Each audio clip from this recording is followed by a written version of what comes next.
If I were to write my love a little love song, it would have to be a better love song than this stupid little love song.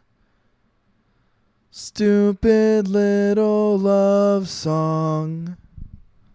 Stupid little... Wylie Tilson is a wonderful, fantastic, really fucking just all around intriguing, intelligent, and very, very, very emotionally provocative human being. And he came over to the apartment. I had never met him before. This was the first time that he and I had ever hung out or talked beyond a couple Twitter messages or Snapchats or Instagram DMs or whatever. Just a friend of a friend of a friend, you know. And I wanted him to come on the podcast because I knew he'd be interesting. Didn't make any notes. Didn't do any fucking real questions. Just sat down and wound him up and let him go, man. So I hope you enjoy it. He's a pleasure, man. Like this is what, like, he's not in the music scene, but that doesn't mean you shouldn't listen. Because you don't have to be interested in the music scene to like this. Like, you can be in the music scene and enjoy it. But I promise you, you will not be let down. This is some crazy shit. Like, we go really deep on this one, which is also why it's nearly 3 hours long. Anyway, yeah, so hope you're having a fantastic day. Let's kill it. Let's keep going on with this year, 2018. Yeah. Fucking dick hard and heart warmed. Let's do this.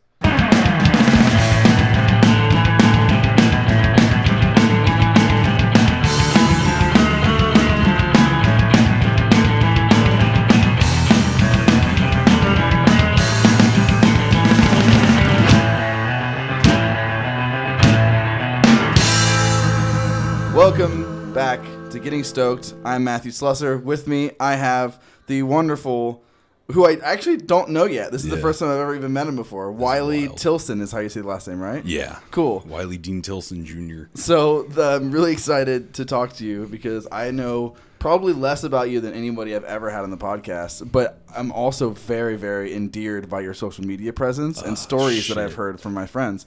So that's where I want to start. How do you know the people that I know? First is Josh, because Josh kind of sources out to everybody. And Josh being the singer of Fancy Party. Yeah, Josh Capatti, wonderful human being. I met Josh. Shit, I don't know when I actually met Josh. I wrote this thing for my podcast that I did. I wrote out like the foreword because I was super into the idea of like the art of it, and I really love books, and I'm a big fan of Gerard Way, the lead singer of Okay, yeah, of course. And he does really wonderful forewords, but then never puts them out and always has somebody else come and write them. Okay. So like he did a comic Umbrella Academy, and he had Grant Morrison, who's that's awesome. fucking just of course. Grant Morrison's wonderful.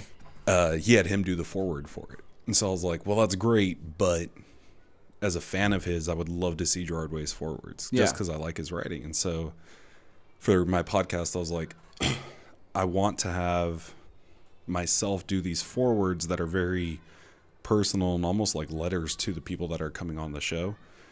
And then that's how I'll kind of introduce them. But then if you listen to the show, it's just such a fucking mess of shit that I'm like cobbling and cutting and pasting together. And so I ended up doing the intro almost again, but in a very different spastic way. But I met Josh, and I talked about it. I'd met him a couple times in passing.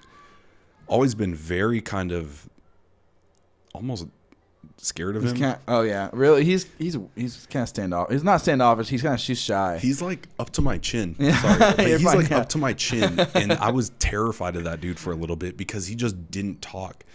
And it was always this other guy that was with him, and I'm going to forget his name. I follow him on Instagram, but he was a drummer at the time. Cole. He was a drummer. Oh, Cole. Yeah, of course. Revive. And got it. Oh, that Cole. Yeah, that Cole. And so Cole would do most of the talking and most of the like, come to this fucking show. And that's how I ended up going to one of them. Sorry for that. But he would... That's how I knew Josh was like the quiet guy who then would get on stage and scare the shit out of me because he was just it was like a bottle of electricity that he would just rarely open up. And so then there was one time I was dating a mutual friend of this group that she had hung out with, and then he also did, kind of sparingly. He would just randomly show up. He would make like these awesome guest appearances. I don't know how else to word it, but when he would show up, he would kind of be the person that I would gravitate to if like Bryce wasn't there, and or Gabe, and I would just like stand very close to him, and neither of us would say anything to each other, and I was like, this is why you're my friend. But there was this one Christmas party where him and I were kind of like stuck there and forced to talk to each other, and that's when I realized like, oh man, this guy and I have like the same type of sense of humor, and that made me feel way better. It was dick jokes nonstop. He's such a wacky dude. I thought I had a foul mouth until he started making this joke with Austin about like, your wife is my wife. Yeah, and your I was wife like, is what my the wife. fuck Look at is your wallet. That's not your what's my wallet. Yeah. I still don't understand it. It's been multiple years, and at this point, it's one of those things where like I'm too scared to ask what the fuck that is, and I think it's better than I don't understand it. But like, so I met Josh, and then that party was after the first time I had seen him in Revive, and in Revive somebody came out in a hot dog suit. I don't remember if it was him or his sister, but probably Jen. Right, and it was Jen. And so she's been on the show. I fucking love Jen. And so I had gotten like familiar with how he was on stage, and then I'd kind of gotten to talk to him personally, and then that was where it was like, oh, okay, like this guy and I are pretty similar. Like I should definitely fucking make the effort to actually hang out with him, and then try to, and just because of like really intense personal shit I was going through, that didn't happen, and it became more and more spaced out that I would see anyone outside of like that girl I was dating, just because like I'd gotten back into this hole of depression where I didn't want to see anyone, and then I'd gone to one of their shows to see Josh and Austin, and I believe Gabe was playing, but that's where I saw Austin play, and Austin scared the shit out of me then. And then recently, Austin and I just had a Twitter interaction where he was all like, "Oh yeah, Wylie led me on to be on the show," and I was like, "Well, I had to work on not killing myself first." And then he was like, "Oh." Well, fucking shit. We have a lot we have to get into. Yeah, man. Yeah, those guys are wonderful. I played a show with Revive the Radio a long ass time ago in a little pop band that I was in at the Nile Theater, which none of us had any business playing. Like we played the Nile, fucking 2011. I was 17. Josh had to be. We're a couple years apart, so Josh was probably like 15, and I was about to say 2011. You were 17. I was like, what the fuck, man? Yeah, I'm 24, so yeah. I'm 23, so yeah, I would have been around there, somewhere around there. So yeah, they're fucking wonderful. Josh was pantsless when I first met him. It was classic. Fits. But yeah, dude, those guys changed my life, man. I fucking love those two. I'm really happy to be around them all the time. I'm happy that you're back from wherever you were. Yeah. Like I need to know. You need to tell me about yourself. I had to go take a break. You need to you need to start wherever you feel comfortable starting. Telling me some shit. Fuck. So how far back do I go? 2011. That's probably a good point. In 2011, is when I had started getting into, or back into, so freshman year, I had gotten into writing comics again and drawing comics, and like as a kid, I was always super into that shit. Like who are you looking at? Who did you model after? So who are you really in love with? Captain Underpants. When I was like really some Dave small Pilkey boy, up in there. when I was a boy, my mom would take me to like all the cool ass book fairs that your school would do, dude. And I would be so entranced by not like the beat 'em up robots and shit, but by these little nothing comic books of Captain Underpants, just a white dude, underwear and a cape, and I was like, that's my life. When I was a kid, my parents actually in the first Captain Underpants book, it gives you instructions and it tells you like scream really loud. Yeah. And I fucking did that. My mom came in my room scared as fuck and then immediately pissed. But so yeah, I got really into Captain Underpants, and then it became the first time I read, I think I got like the first two books at the same time, and I'd gotten through the first one and I was like, I don't know why I like this, but I know I do. And then I got through the end of the second one again. I don't know why I like this, but I know I do. And my dad, he's always been very good at drawing because I believe it was his dad or his stepdad was like very much, if we're going to draw you and I, we are going to sit down. No TV, no game. Like, it is just you and I and this fucking piece of paper. And his dad, I believe it was his dad, maybe it was his stepdad, but was just hauntingly good at drawing Disney style of characters where it was like, it kind of looked like Dopey and like, right, long clothes, big overexpression face. Yeah. He was really good at it. And so my dad, seeing that in me and the fact that I was always drawing and stuff, he went and got me Ultimate Spider-Man, the very first volume of Ultimate Spider-Man. And then after that, it was like, okay, well, I'm going to sit here and like, Ultimate Spider-Man is a little too complicated for me, so I'm just going to sit here and redraw panel by panel every section of Captain Underpants 1 and 2.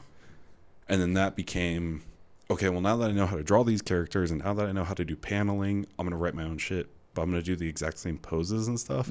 So I would like write my own stories into those poses and things. And then that turned into, okay, Ultimate Spider-Man isn't heavy enough. I need something more. And I started venturing out on my own. He would take me to Atomic Comics. I forgot what mall it was, but that would have probably been Chandler Mall. Yeah.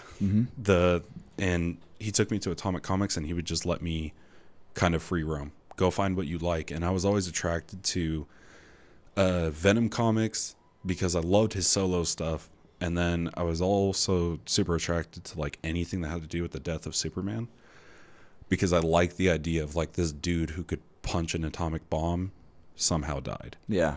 And Doomsday. Yeah, Doomsday is a motherfucker, man.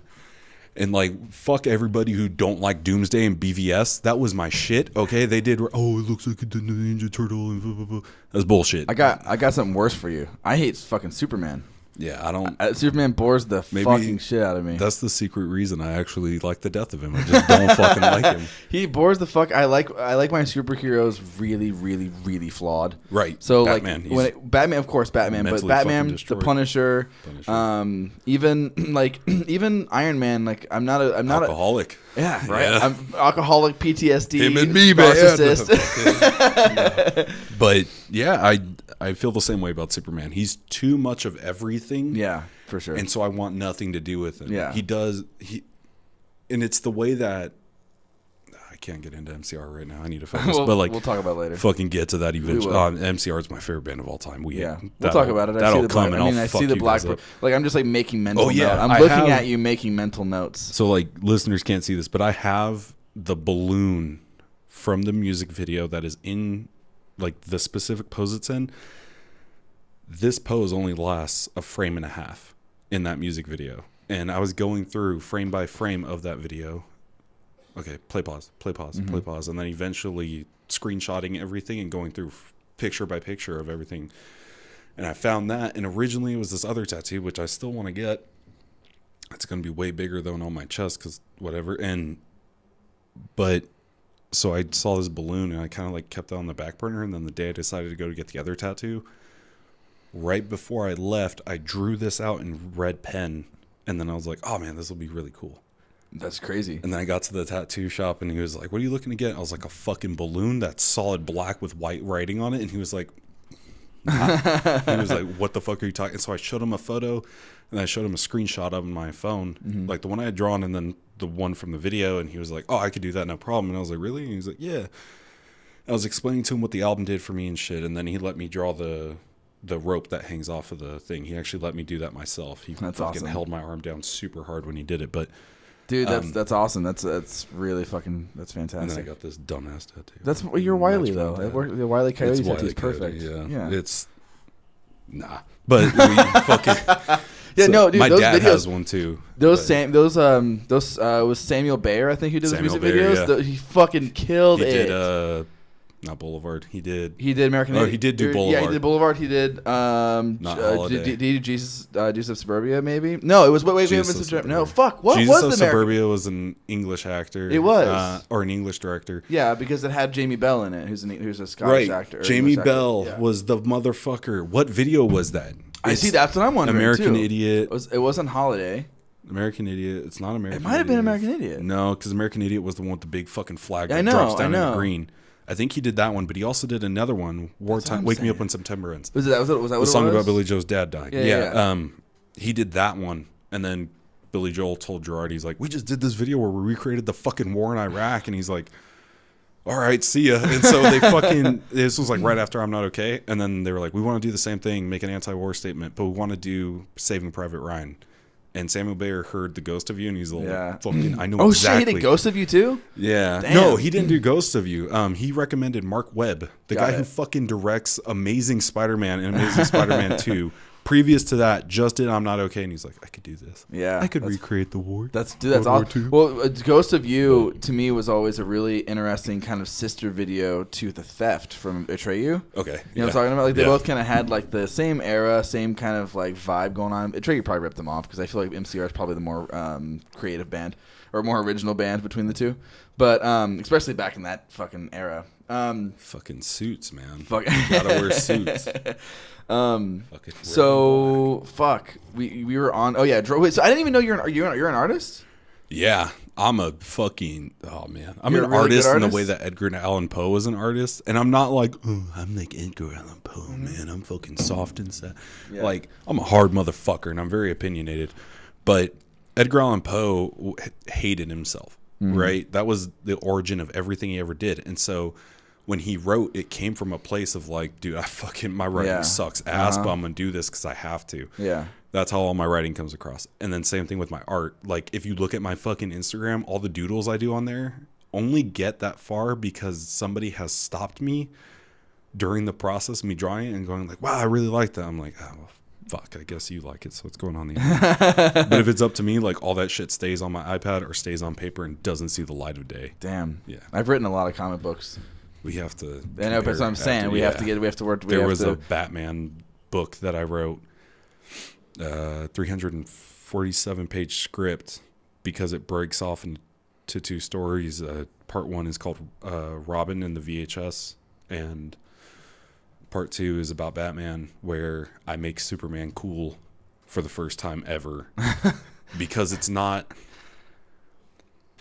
Superman like da-da-da, fucking fist on the hips and like I just saved the day. It's Superman like I fucking hate Earth. Emo soups. Like you got not even that. Like it's worse. Like Watchmen, right? Yeah. Dr. Manhattan. He's just like I'm fucking over these people. Yeah. But then I hated it because he comes back and he's like I have restored faith in the fucking people of Earth. And I'm like man, fuck Look you, at dude. my dick. Yeah, but like so that's part of it. But like when Superman in my book comes back, it's the reckoning. It's Christ coming back and That's being like, fucking I'm not awesome. here to save anyone. Y'all fucked up. I'm drawing the line. This is it. You can get in the Phantom Zone, or I can personally fucking wipe you out. Has that never happened before? Superman gets like angry and he fucks people up for a long time, but then it always comes back to like, okay, that series is done. Back to Why has there Golden never Age been like a Earth fucking 3 where Superman comes and just like lays waste? Because That's such a good idea. DC has the same problem Marvel does, which is like, these are our babies. Please don't. But You if know it's Watchmen if it's a separate universe, they can do whatever the fuck they want. They did Earth 1 and they made remember they made fucking Harvey Bullock like the really cool TV guy. Yeah, like if they could do that, or you can make fucking the Joker, Bruce Wayne's like dad or whatever the I fucking. made the Joker in that story. I made him kind of Batman's go-to therapist almost. Nice. Where he's just like, you know how he goes to Gordon and he's like, look, I'm gonna fucking take care of everything.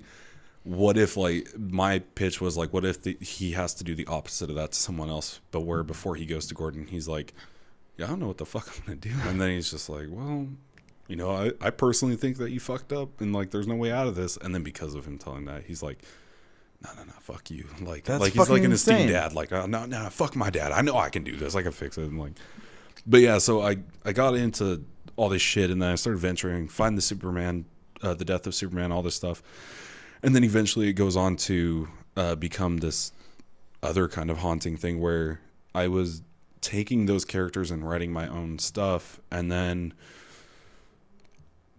this has got to be 7th or 8th grade. I meet a guy named Brian Castillo who was just smarter, like one of the smartest people I've ever met. And I don't know where the fuck he is or what he does now.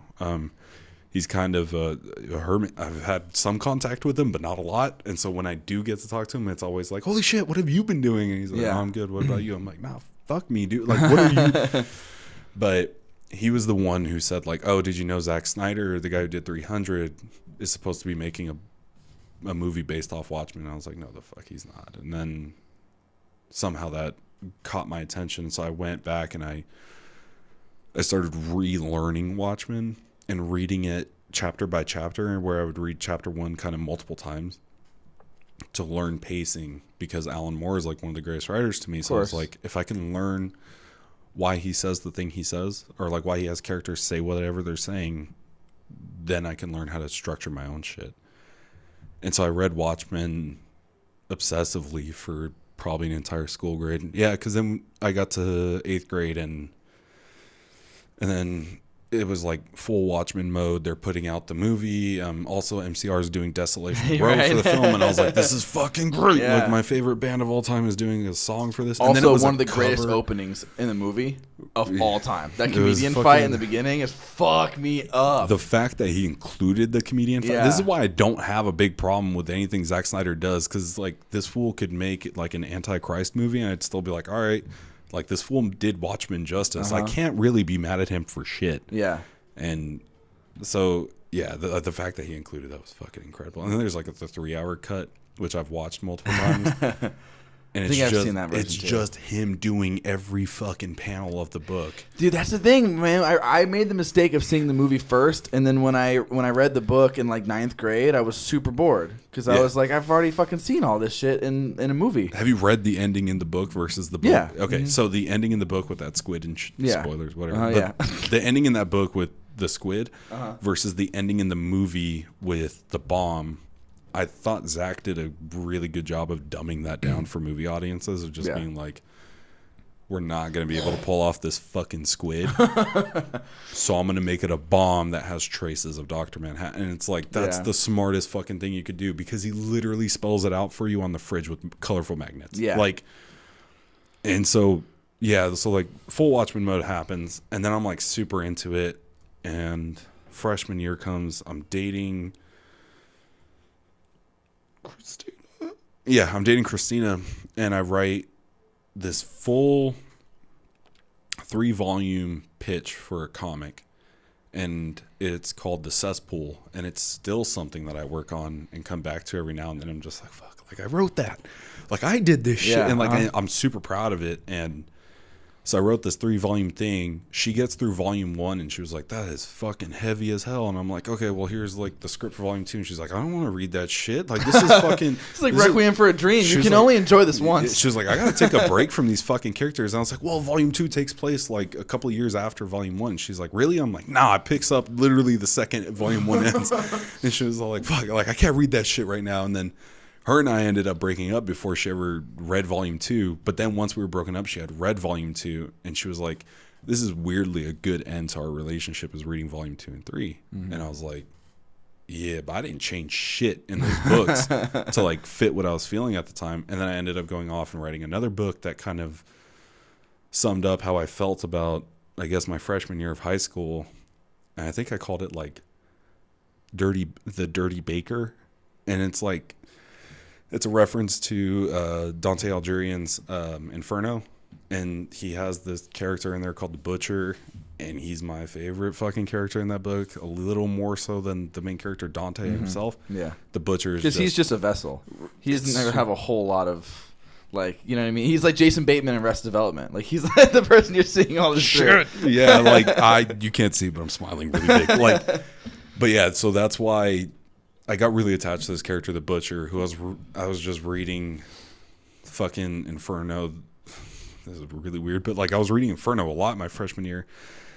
And so I got really attached to this character, the Butcher. And then when that relationship ended, I was like, well, let me write something in the vein of the Butcher and just see if I can pull it off. And so I ended up writing an entire fucking volume of a comic called The Dirty Baker. And it was just about like my personal flaws and shit and me trying to deal with them. And that's what fucking all my art is about. But that's everybody's art's about. Right. Fucking, I know like a lot of people don't like him right now, but like Marilyn Manson. Why does anybody like him? Because he hasn't put out a good album in 10 years? And that's the reason I don't fucking like Eminem. I don't know why. I'm a big Marilyn Manson fan. I'm a real like dyed in the wool Manson fan. He has a fucking cover. I'm so glad you're a fan. He has a cover of a song, Sweet Dreams. Yeah, of course. That is my shit, dude. Really? When I first fucking heard that, I listened to that fucking nonstop. We made at the time we lived in Arizona, and then we were making like regular vacation trips out here, or out to California. And every time we were in the hotel, I would listen to that fucking cover. And it would just like get me pumped for the entire day to go do whatever boring shit my parents had planned out. It was like, we're going to go to the wax museum. I was like, I don't give a fuck. And then it was like, the way he whispers at the end. Yeah, I know. And that like drop part where he's just like, dude. Yeah, no, I'm a big Marilyn Manson fan. I didn't go and see him at the Van Buren only because the tickets were too expensive. That would have been like the perfect mezzanine show. Like, I'll get some drinks, go sit up by myself because my girlfriend isn't into it.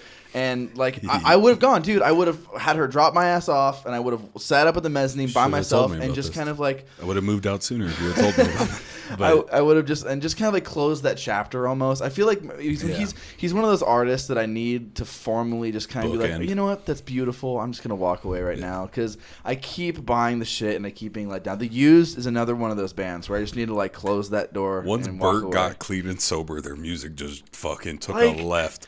I feel that way about a lot of artists. Yeah, no, you're right. Johnny Cash, same way. He had a couple good songs coming out to sobriety, and then was do whatever, dog. I don't really care. He got popular from covers after that. And then he died, and I was like, well, I'm a dick. But like, oh well, I mean, fucking Eminem's kind of the same way though. That fool hasn't released any. I argue that Eminem has not released a good album or song since the end of the intro for Marshall Mathers LP. Really? Yeah. See, okay, I'll check this out. My Eminem, like, you know. Bryce says curtain call that bitch. He fucking would. He said Curtain Call was like the last good album and shit. And I'm like, Bryce, I love you, but nah, fam, like, you gotta shut the fuck up. So with Eminem, like, I love Marshall Mathers LP. I love Slim Shady LP, but I put Marshall Mathers LP 2 in the list of the 3, which is weird for a lot of people. I thought LP 2 was a really fierce return to form. I hated Recovery, and I hated Relapse, and I hated most. Okay, I liked Encore when I was in 5th grade, but going back to it as an adult, I was like, this shit's fucking lame. And obviously the new album is fucking garbage. Beyond anything he's done. But I thought LP2 was really fucking strong in comparison. It's a smart album. I'm not going to argue that. But I will fucking argue that is still a bad album. Like, there are plenty of smart albums that are bad. Yeah. And a smart thing to do, like, who's hot right now? And who am I a fan of? I'll get fucking Kendrick on here. Like, yeah. True, Kendrick. But he only has like a couple features on that record, and most of them are singing. Fucking, did you hear Dr. Dre's album after The Chronic? No. He released an album called Compton. But like, he doesn't come in and rap until like song 3 or 4.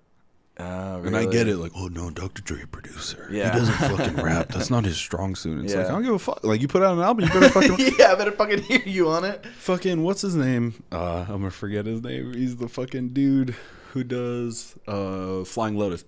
Lotus. Yeah, he's a fucking producer. That dude has one of the best rap albums of all time. Yeah. The fucking Captain Murphy. Mm-hmm. Fuck, what is that guy's name? Good. Yeah, I know who you're talking Flying about. Lotus does Captain Murphy, and like, that fucking album is really good. There's a wonderful person named Jordan White. Okay. I think that's her full last name. Her name is Jordan White. She was the one who was tweeting about Captain Murphy's album, and I had a crush on her at the time, and so I went and downloaded that shit and listened to it. And then I was like, I had more of a crush on that album than I did her. But like, a lot of my fucking artistic shit you'll find is somehow associated to some sort of female. Okay, yeah. I mean, that's how I typed. I mean, that makes sense. No, that makes sense. You're tapping into these things that we all understand, that we all feel. But like, so wait, are you a big rap guy then? Is that your thing? Yeah, I rapped for a little bit too. So you really like rap music? And then Bryce got on me for not using a pop filter, and I was like, nah, fuck you. So like, if you listen to my podcast, Birthmarks podcast, whatever, you don't have to look it up. It's hard. But if you listen to that and then you listen to the music I was creating, it sounds like how I actually made it, which was super important to me, which was like, I'm basically holding this shit together with 99-cent store rub-on glue and tape. and I'm cutting out the pieces to make them fit. Like, but that's how great shit. I mean, fucking think about, you want to talk about Eminem, you talk about fucking Biterphobia, you want to talk about all that really fucking old shit on Infinite. That's what that sounds like. It's something that was recorded through an ass. Bryce fucking hates me, so anything I do is fucking trash to him. And I don't know if it's everything that everybody does is trash to Bryce. Let's be fucking honest. Even his old shit to a point, but. I love Bryce, but that's the most critical motherfucker I've ever met next to myself. You follow him on Twitter, right? Yeah, the fool has the best fuck. Like, oh man, I just guess fuck me as a producer. And I'm like, but Bryce, like your shit's good. He's like, nah, man, I fucking suck. And I'm just like, I love you. Dude, like, why are you being so hard on yourself, dude? But like, yeah. So I'm very elitist about rap music. Okay, so then who's at your top then? Who are you elitist about? I don't fucking have a top. Like, in terms of people who write, it's Earl, because damn. Got it. But Earl, and then Eminem on Kill You specifically, and that's it. And then, dude, what was that fake fucking Rasta voice he did? Whatever. The accent. Fuck him. But like, so Eminem on Kill You, and then like, I'm very picky. I want to say Tyler, but it's mainly because of the last 2 out of 3 records that he did, which was Wolf, and like, I get Cherry Bomb. Again, smart album. I like not the a fan. Last album a lot. Flower Boy's the shit. Yeah, it's awesome. And so yeah, Tyler's on there. See, Tyler up until that point, before Eminem. I never give a fuck about Tyler the Creator, because I've always been like, I'm the fucking dark guy. I'm the guy that likes all the horror movies and the fucked up shit. And then somebody else did it, and you're like, nah, man. No.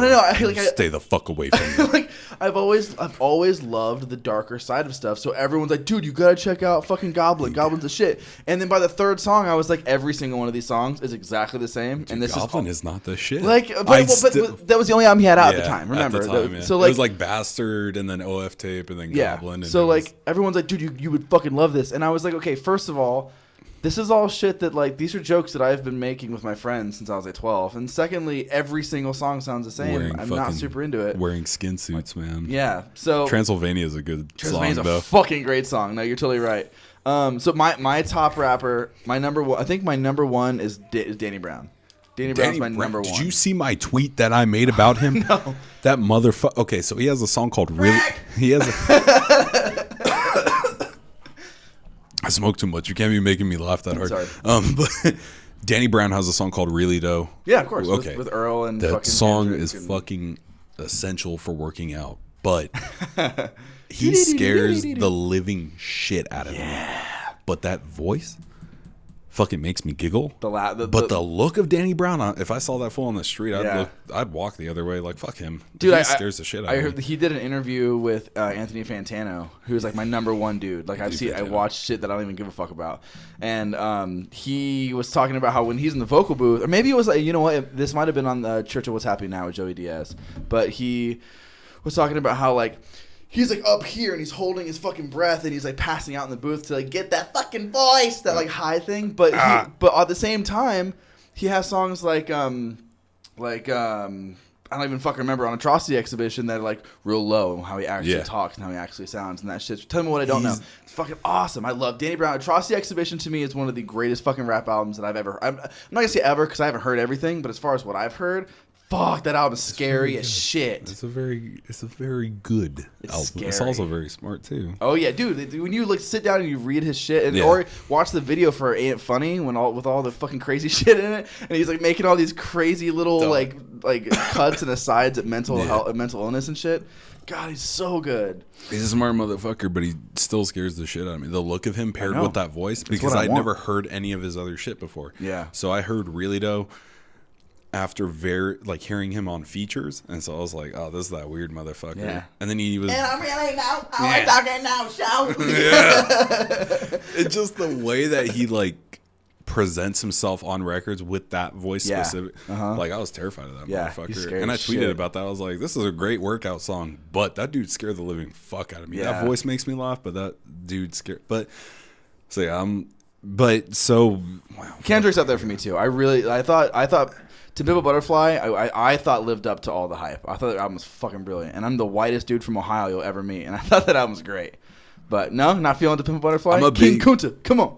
I'm a big fan of Kendrick in pieces. Okay. I don't think that this is an issue that I have with Eminem, and I'm trying to figure out how to word it correctly for Kendrick. Eminem, I feel like, doesn't know how to compose, or how to not compose, but he doesn't know how to correctly build an album. He doesn't know how pacing works. And then you go to Kendrick and he's like, no, I know how the fucking album works, which he clearly does. To Pimp a Butterfly is a good album, but I still prefer Kendrick on features because I feel like his features is when he gets his wildest. You're probably, With yeah, the of course, because he's exception not thinking about this piece. With the exception of Blacker the Berry. Because that shit is, that song is that song makes me fucking sweat sitting down. Yeah, it does. And I feel like I'm the one being attacked.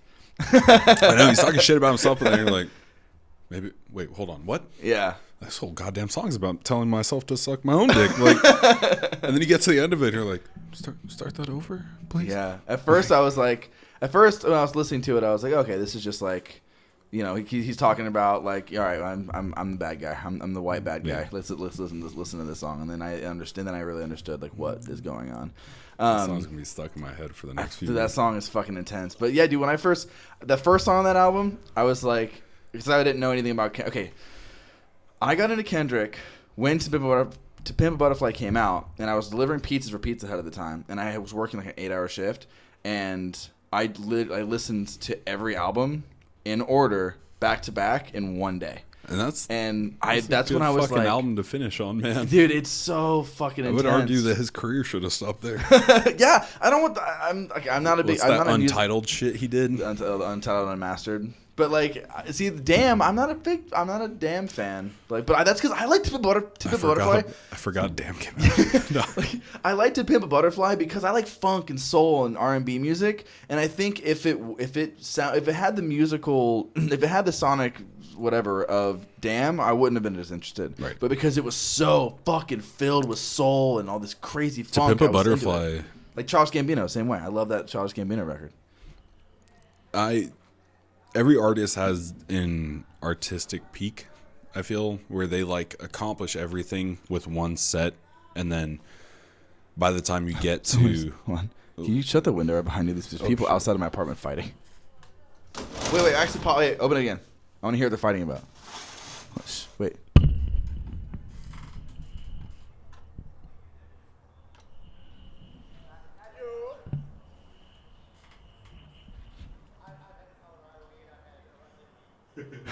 I don't know what the fuck.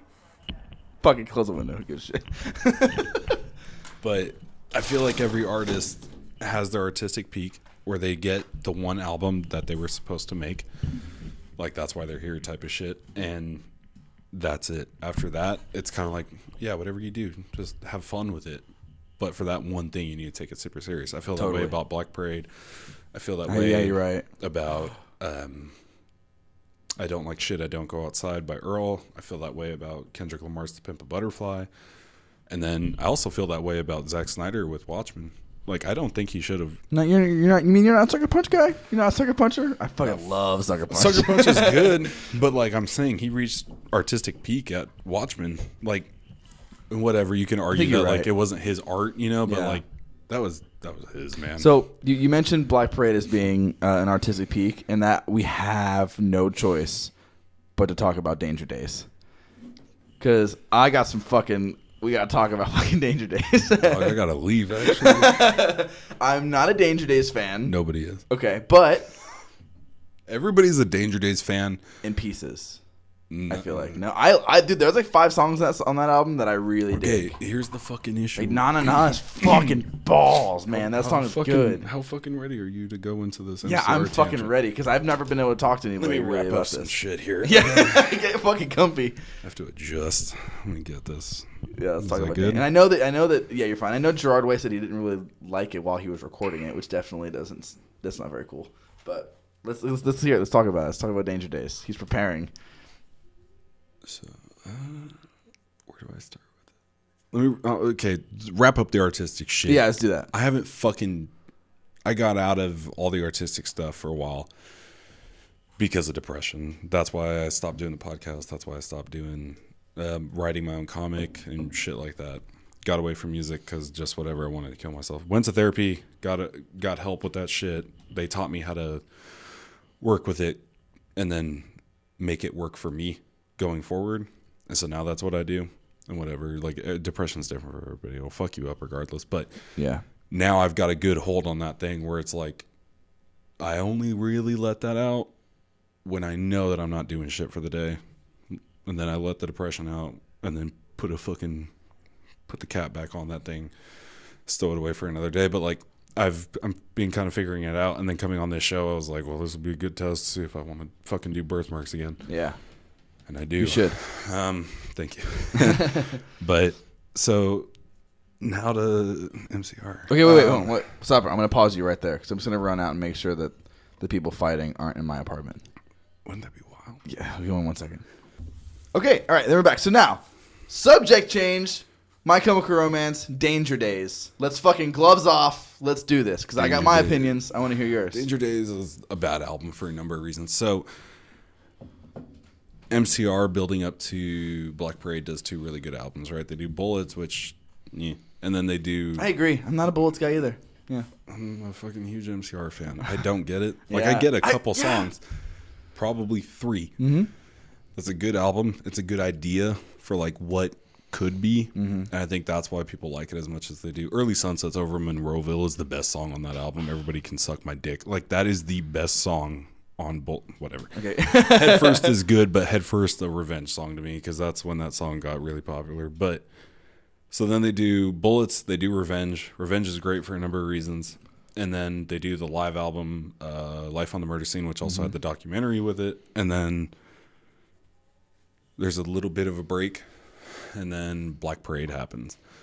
And the way that I see Danger Days is the same way that I see Black Parade. Is that so? Black Parade is everything, right?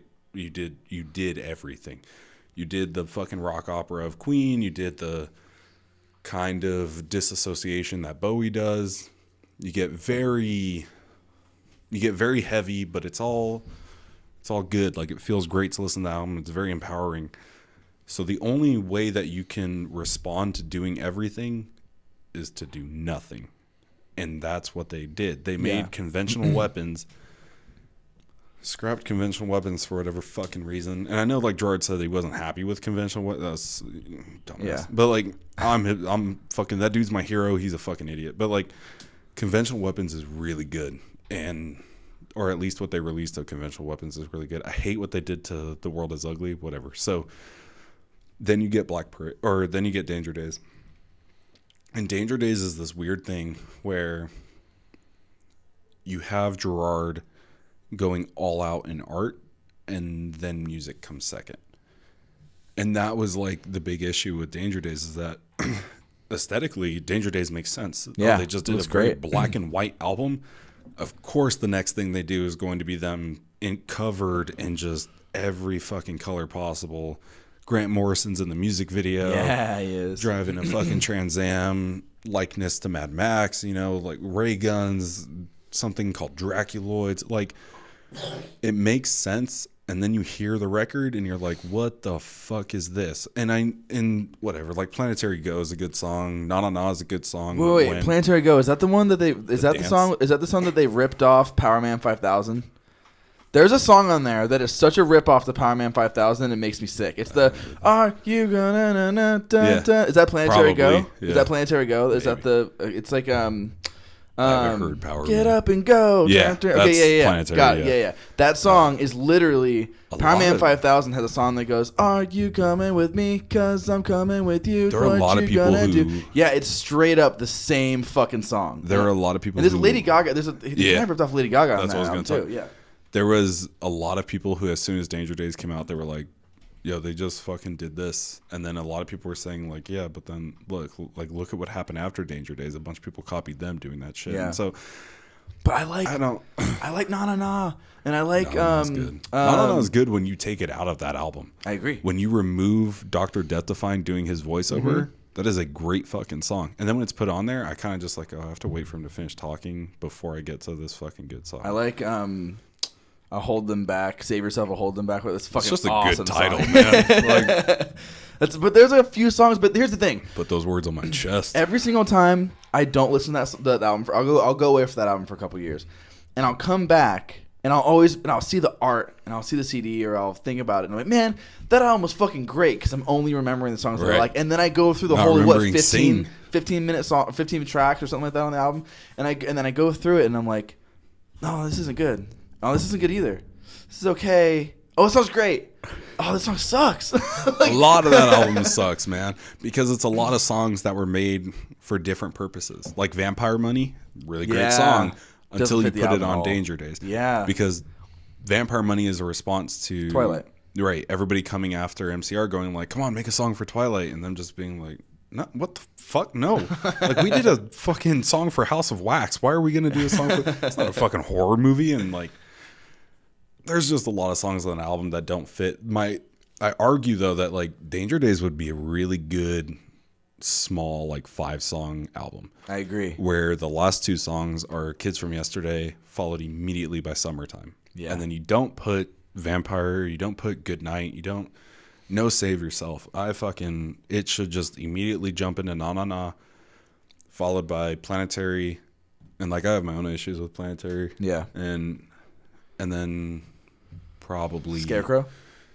Yeah, that's Scarecrow's perfect. a good one. Followed by Scarecrow and then Kids, Summertime. I agree. And Dude, that would have leveled the world.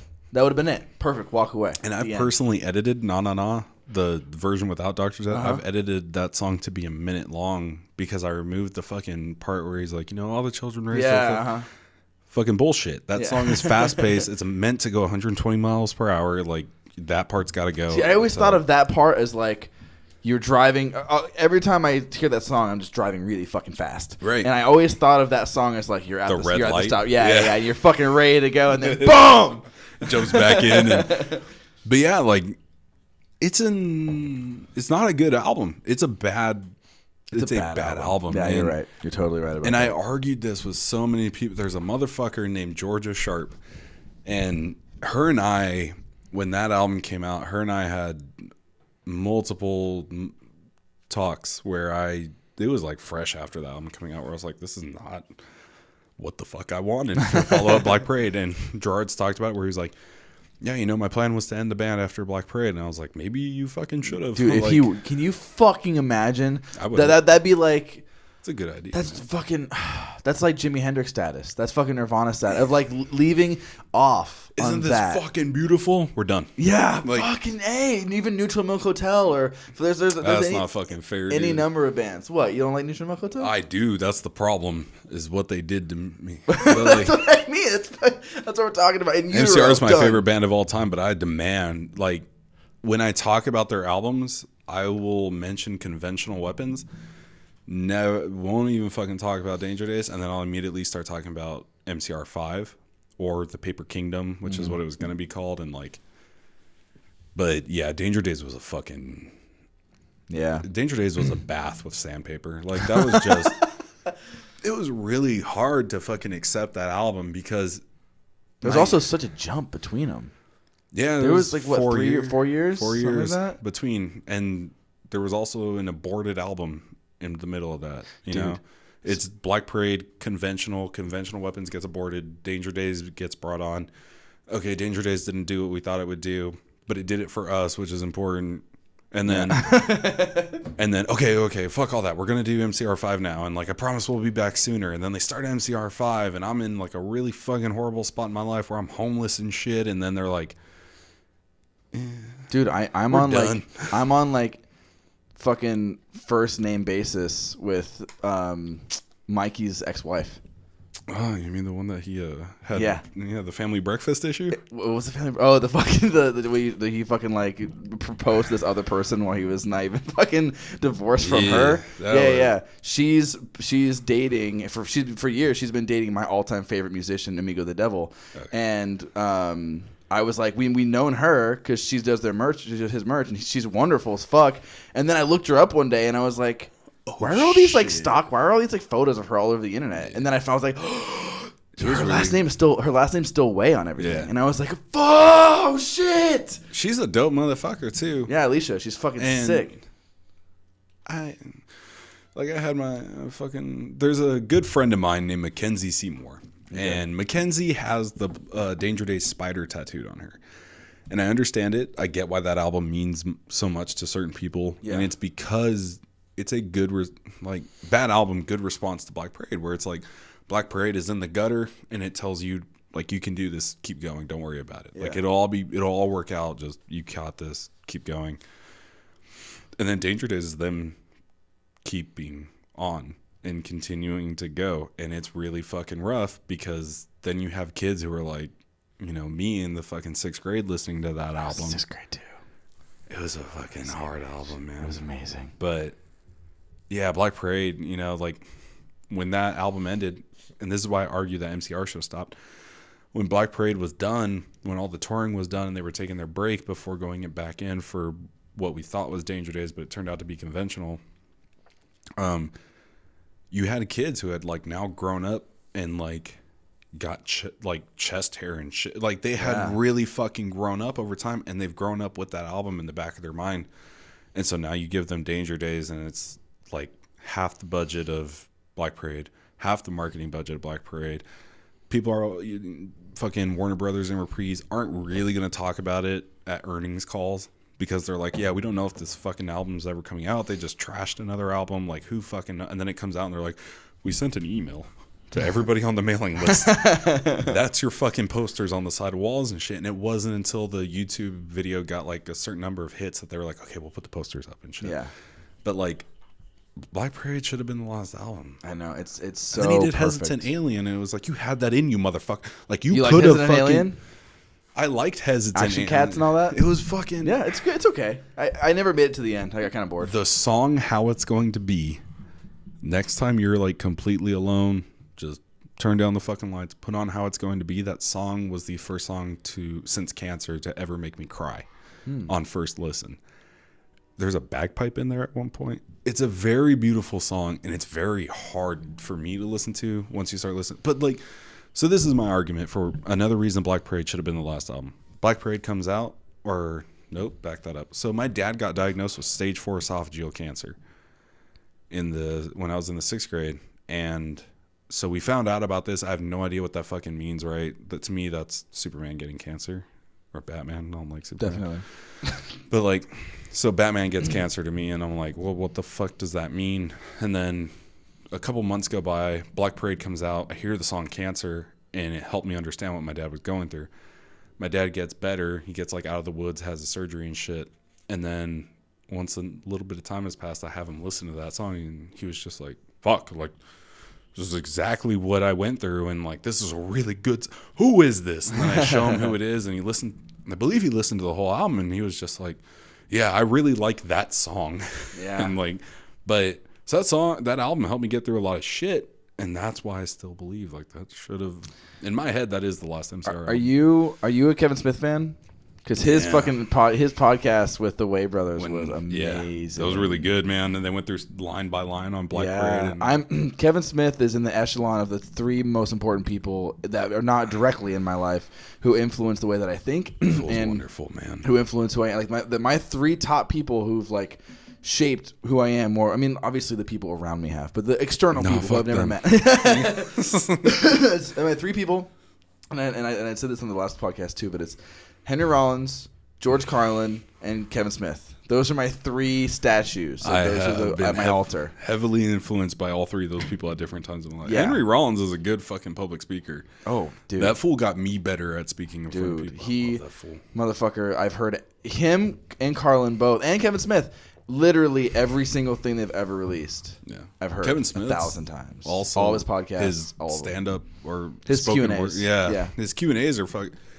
I will go back and so rewatch them because they're so damn... Same with Henry, though. When he talks about the bullfighting and shit, when Henry started talking about that, I was like, I feel the same way, yes. Dude, like, when Kevin's... I think Smodcast might have the biggest influence on me ever wanting to do a podcast. I think it was Kevin who really made me want to do. And I was into watching him talk before the podcast. I would watch his fucking Q&As. Yeah. And then I was like, what? He does that every fucking week with Scott Moser? Fuck yeah. Puts out free versions. And then like, of wait, there's another one where he does it with Jay? Yeah. Like, holy shit. Yeah. Like, oh my God.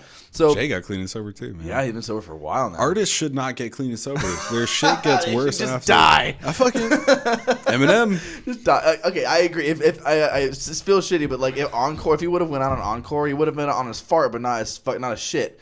Or even Eminem show. Like, Yeah. But I mean, That was. You ever see the cartoon that Eminem had done? No. It's really fucked up. They fuck a girl in the ass, but they're all cartoons. Nice. It's a really intense show. it sounds like it. Watch that in a Jacob something. He lived across the street from me, and his stepbrother had it significantly older, but he had like a bootleg copy of the cartoon. He brought it over. He had us watch it, and I was like, "What the fuck did I just?" And it wasn't until I got a little bit older that I understood that like that was some hard shit that I just witnessed. I was like, "What the fuck is this?" Like, I'm not a big fan of Eminem anymore, and like I was a kid and shit, but So let's divert into let's go even deeper into emotional territory.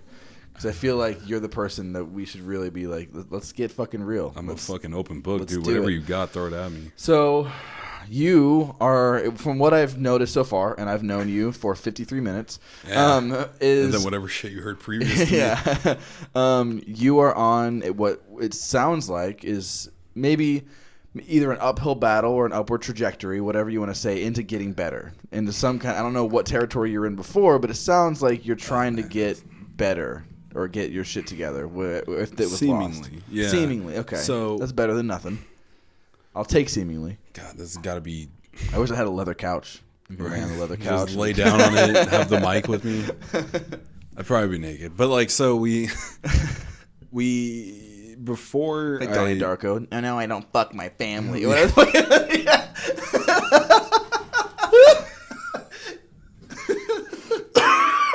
That's gross. Oh man, I smoked too many cigarettes. But I'm trying to figure out how far back to wire this. 2012. Yeah, late 2012. Some really gnarly family shit happened. And it's like it's pretty good pacing, I guess, that we talked about like Josh and Bryce previous to this, because those were the two that and Gabe even.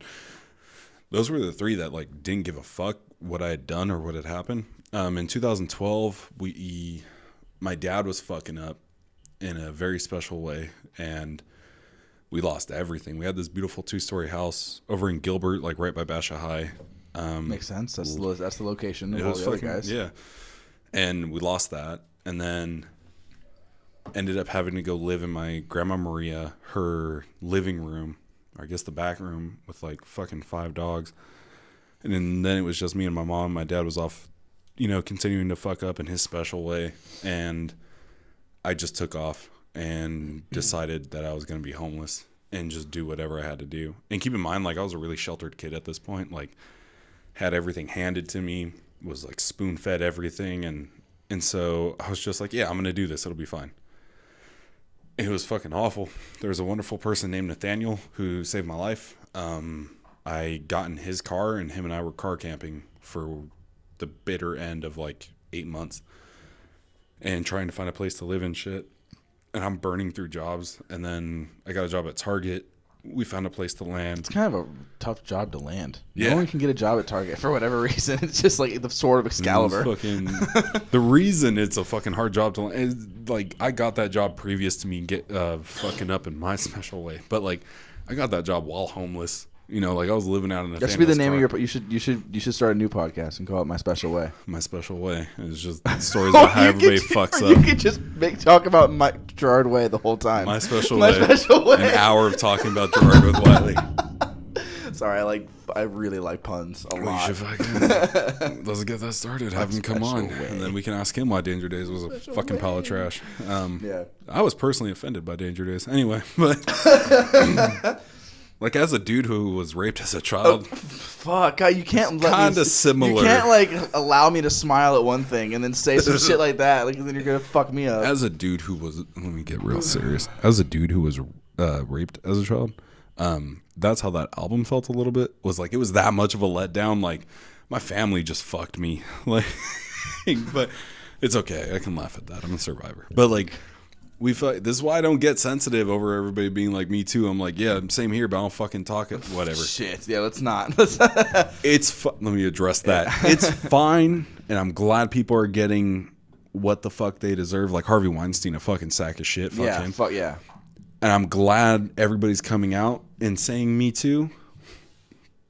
But the reason I don't talk about it or address it is because me too. And I just got the fuck over it. I'm not telling other people to get the fuck over it. I don't expect anyone to. I did it because I had to in order to move on to certain shit. And that was it. Everybody copes differently. Everyone handles their shit like I don't have a negative feeling towards anyone who's a part of that movement. I feel like it's a really smart thing to do. Yeah, but it's good. Me personally, I just like, I'm glad you guys are doing it because I couldn't. Yeah, like I did it my way sense. And that was Definitely. Yeah. So I had this, they lose the house. I become homeless. Not because of them losing the house, weirdly though, because I had a place to stay. I just decided to get on a Greyhound, come back here from California, and then be like, okay, I'm going to do this. Where the fuck do I sleep? And then Nathaniel being like, yo, me too. You want to sleep in my car? And so him and I did that for a while. Met a cool dude named Brandon who let me sleep at his house for a little bit. His mom was not a fan, but Brandon kind of strong-armed that and allowed me to have a spot to sleep in for a bit. And then I started working at Target. We get a place to sleep, and I lose my job at Target. And everything just kind of started going more downhill. The girl that I'm seeing at the time, her and I break up. The day after her and I break up, MCR says that they're done, no more MCR. And so I was just like, man, this is like the two worst fucking things that can happen. And then that's when I started getting my shit together, kind of. And I got my shit together enough to get a job at Walmart, work that job at Walmart, and then go back home to California.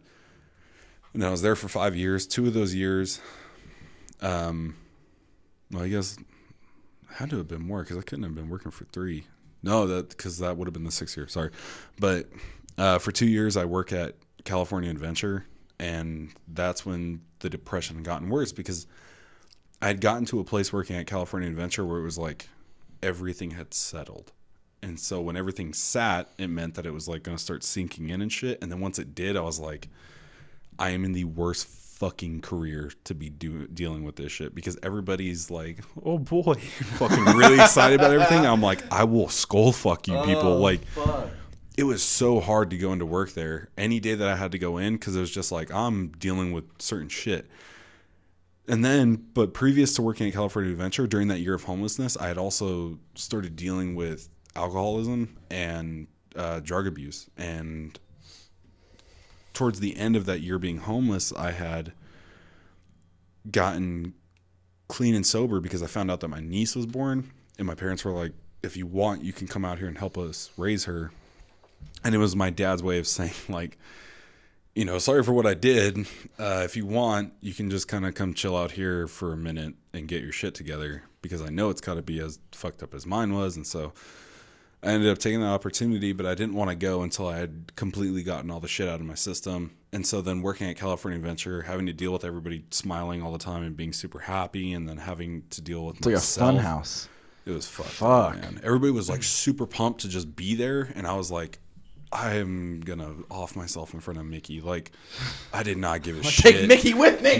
That's how I felt some days, dude. Like, but then there was, you know, I'm like still having issues with drinking. I would have moments where like being at the park was really hard because out of the 2 parks, we were the only one that sold beer, and knowing certain people in that in the area that sold beer, I would like occasionally just walk over and be like, dude, if I wanted one, could I just get one for you? And he's like, yeah, I'll bring one back on my break. I was like, great, I don't want one.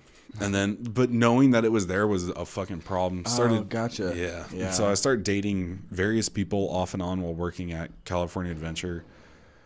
Kind of just, and it's fucking terrible and I'm an awful dude for it, but like going through a line of them, basically, like one right after Coach the is other. coping, keeping yourself. Trying to keep myself busy enough to where I don't have to deal with my own bullshit. Totally. And then there was a person, really wonderful person named Alyssa, and she followed me on Twitter. Shit, now I have to tell her about this. But like, she was the one.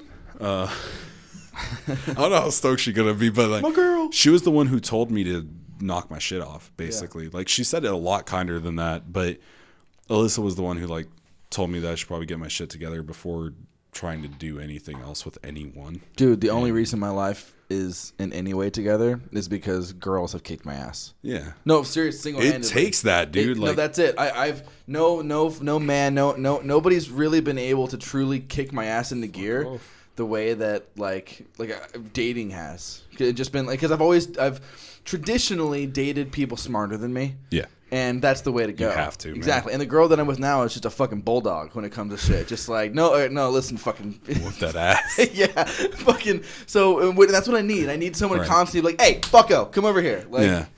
Gotta knock shit off. There's nothing wrong with it. I know that I need it. And I'm not a cuck, but like, I need that person to constantly be bit, like, you know, I like that. That's what I want a little bit. But that's what happened was like, I guess that's why I was actually into Alyssa. But like, she got a good head on her shoulders, and she was not taking any of my shit. And it's not that I was like, I never got like physically violent with anyone, but like male or female, I don't fucking believe in that shit. But like, she just wasn't having my shit. And so she very politely told me like, dude, you got to knock it off before you continue doing anything with anyone. 'Cause it's not going to be me. Before you continue doing anything with anyone else, like, get your shit together, figure you out, and then proceed. And I was all like, all right, fuck you. And I just went and did, I think, two or three more people, literally and metaphorically. Yeah. Like, it was fucking bad. And there was the second to last one. She's not a fan of mine, so I won't say her name. But she was very in touch with God, and I'm not. Like, I think he's there. I just don't think he gives a shit anymore. I think it was like, God damn it, this project failed. I gotta go start somewhere else. And like, that's honestly how I feel about God. Like, as funny as that is, abandoning like a hedge fund. I really think it's like a fucking ant farm almost. Like, yeah, it's a pyramid scheme. Look at these two beautiful little. Shit, there's more of it. Man, fuck this thing. I had it going one way.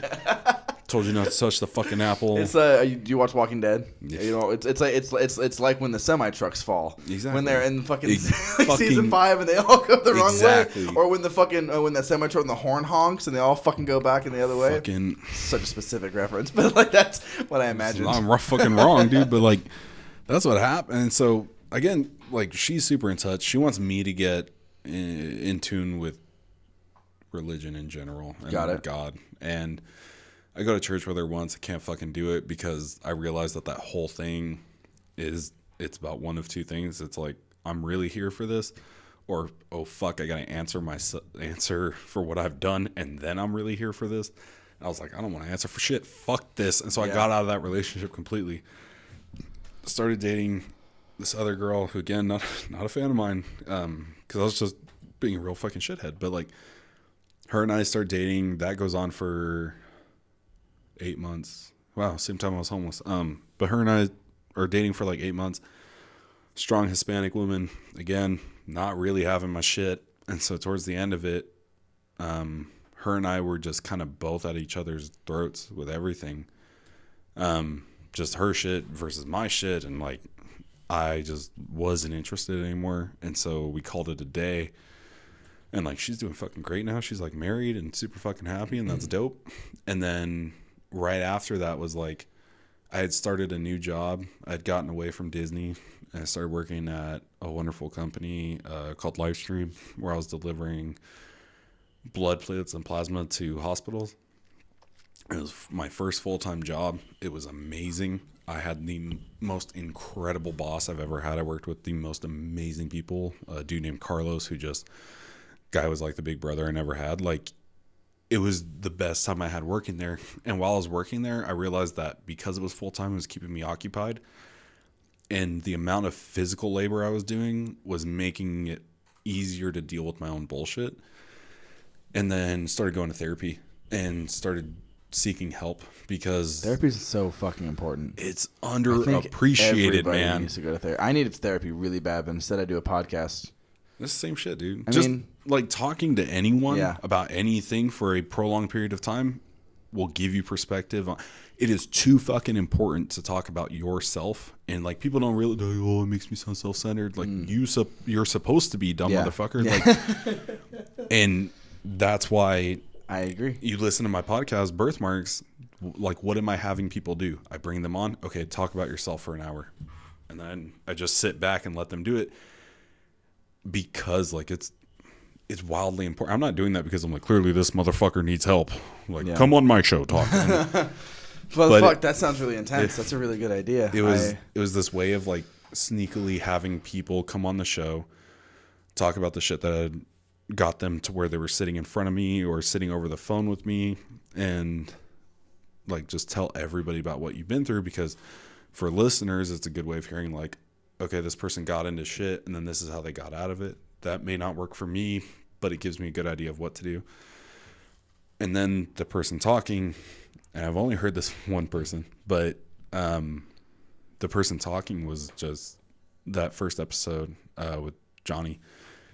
Afterwards he was like, man, I felt really good to get that shit off my chest. And like, and it was like a good point to be made that like occasionally you just got to talk about yourself for an hour or two every now and then, and like let that shit out, because you won't realize how fucking far you've come. No matter how many people tell you like, great job, you're like, you have no idea how good you're doing. And shit. It doesn't mean anything until you take a minute to just be like, yo, I fucking rule. Like, I was a piece of shit and now I'm dope. That's the thing, is like that realization is so important, and it's unfortunate. In order to really become a better person, you have to hurt people, and that fucking sucks. But no one's going to be a shitty person and then get out by not hurting anybody, because then you're not a fucking shitty person. Right. So like, it's one of those things you have to go through that, and I've hurt so many people along my path, and now I'm finally at a point where I don't feel like a fucking piece of shit. I feel completely, I feel crazy in different ways. Yeah. But fortunately, it's not at the fucking, at the expense of others. It's usually just at the expense of myself, and I'd much rather keep it that way. But at the same time, you have to go through that. You have to feel the fucking soul wrenching, like, fucking gut awful feeling of guilt in order to like really appreciate what you need to do next. And sometimes you can't apologize to those people, and that's fucking fine. Yeah. You just need to move on, get the fuck over it. Yeah. Like, you don't have to justify it, but you need to just like, you know what, this is a wound that I have now. I'm gonna walk away with it, and now I know that I'm not gonna fucking do it again. Right. And that's the most important thing in order to get in. Like, there's nothing I love more than get better stories. Like almost every single one of my favorite musicians has released what I've referred to as a get better album. AJJ has, Frank Turner has, fucking like any number of my favorite artists have been releasing these albums of like, they're getting better. They're starting to fucking not hate themselves anymore. And I fucking love that shit. I love it. Even like my favorite Say Anything record is the self-titled, because it's when he stopped being a piece of shit. Like, I fucking love that stuff. Motherfucker. Okay. What? So that girl I was dating when I was like previous to and becoming homeless, she was super into Say Anything, and she got me into them, and then she was like, look, like maybe you'll like them. Gerard did a feature on one of their songs, and I was like, they're all right. And then I just kept thinking about that song, and I was like, fuck me. And so I went and downloaded. What song is that? What song does he feature on? In Defense Of. Oh, it's In Defense Of. Yeah, I don't like that album. It's not a good album, but I really like that song just because Gerard on it. I've got a girlfriend now. That's not my shit.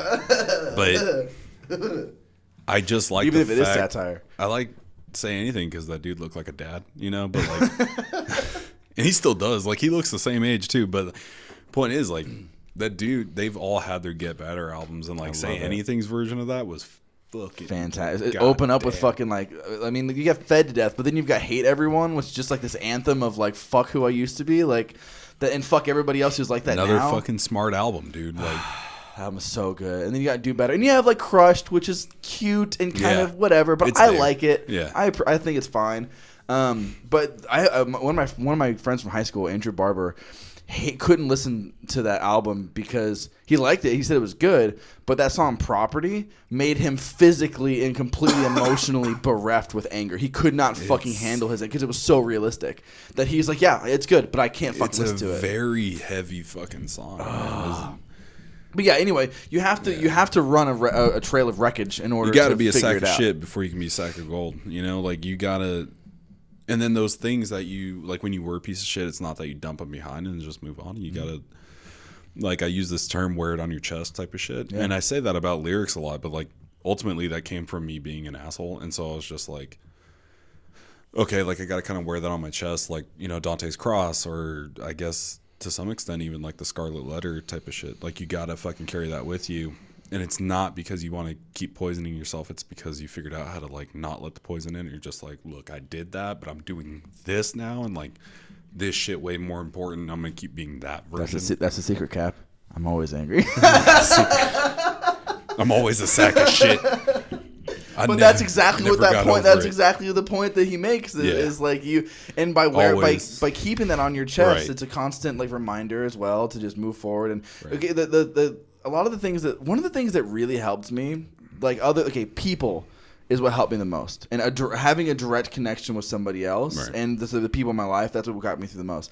But when I'm alone, which I'm not good at, which is why I like podcasts. Podcasts don't make me feel alone. That's why I do this. Is because when I'm alone, I can listen to people talk, and it doesn't make me feel fucking crazy. Yeah. And my mind is eating itself. Right. So, but I got really, really into LaVeyan Satanism for a long ass time. It makes sense. And all of that like self appreciation, all that ego shit, all of that like be healthy, be disciplined, but also understand the primal nature of humanity, all this kind of stuff.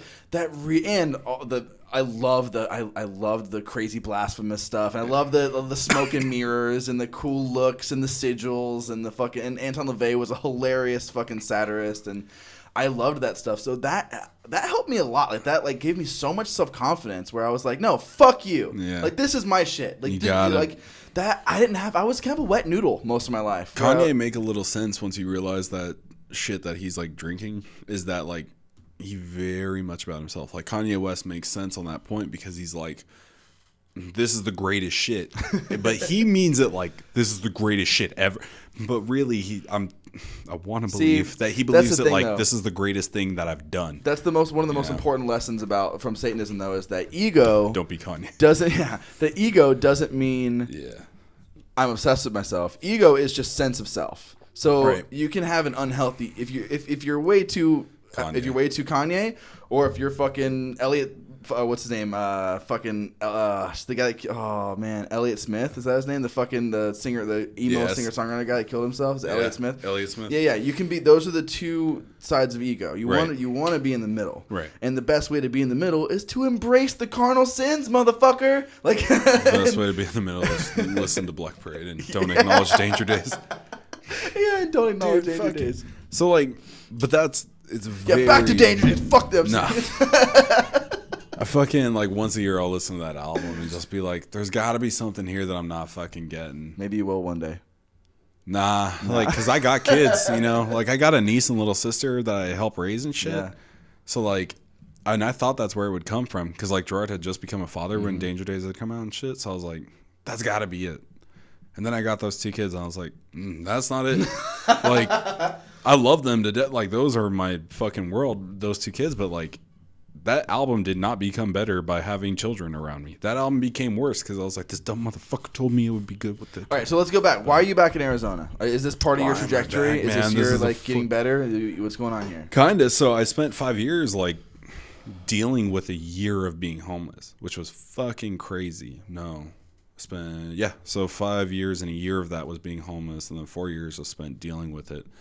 And then it all just kind of culminated to my dad getting better, and then him coming to me and being like, look, your mom and I want to go because there's better schools out there for the girls. And I was like, great, I'm already packed, let's leave. Because I had already gotten to the point where I was like, you know what, I've answered for these things. I've answered for the shit that I've done wrong. I'm ready to go home. And God, I'm gonna fucking cry. That's so fucking beautiful. You could Gabe or Bryce, if you talk to them. I think Bryce a little less. Bryce and I don't have that many serious conversations. Usually it's me just blowing him for the new music that he shows me. But Bryce is one of those dudes who when you get, I think there is depth there, but you got to drill deep. Yeah, and you got to really catch him. So he's an enigma. If he fucking sees this, he will. I can't even look at that shit. So Bryce has a very fucking intelligent head on his shoulders. That dude is really fucking smart, and he's very good at seemingly anything he fucking touches, which bothers the shit out of me and makes me hate him a little bit. But he does the same shit that I was doing previous to becoming healthy. And like, I'm not saying he's not healthy, because what the fuck do I know? I don't know that motherfucker. But like, it's very, everybody gets surface level me. Mm-hmm. And then if you want the rest, you need like 2 or 3 years of knowing me. I've known him for probably 6 years, and him and I have probably had one really serious conversation, and I'm almost positive it was through Twitter. Like, just responding to each other. Not even like a fucking email or anything like that. It was just, no, you know what? I'm a fucking liar, because I texted him something really, really hard one day. I love that. You see, and then he responded very nice to me, and I was like, "What the fuck?" I haven't talked to Gabe. Gabe, you're talking about Gabe Hernandez. Yeah. Right? I haven't talked to Gabe in years. I love him. Because we kicked him out of the band via Facebook a couple years ago. Yeah. It was a really shitty move. And there's just may have mentioned that. It's one of those things where we made mistakes, and unfortunately, wear it on your chest. And unfortunately, he got the brunt of that. And I did enjoy my time in the band with Gabe, but we fucked up.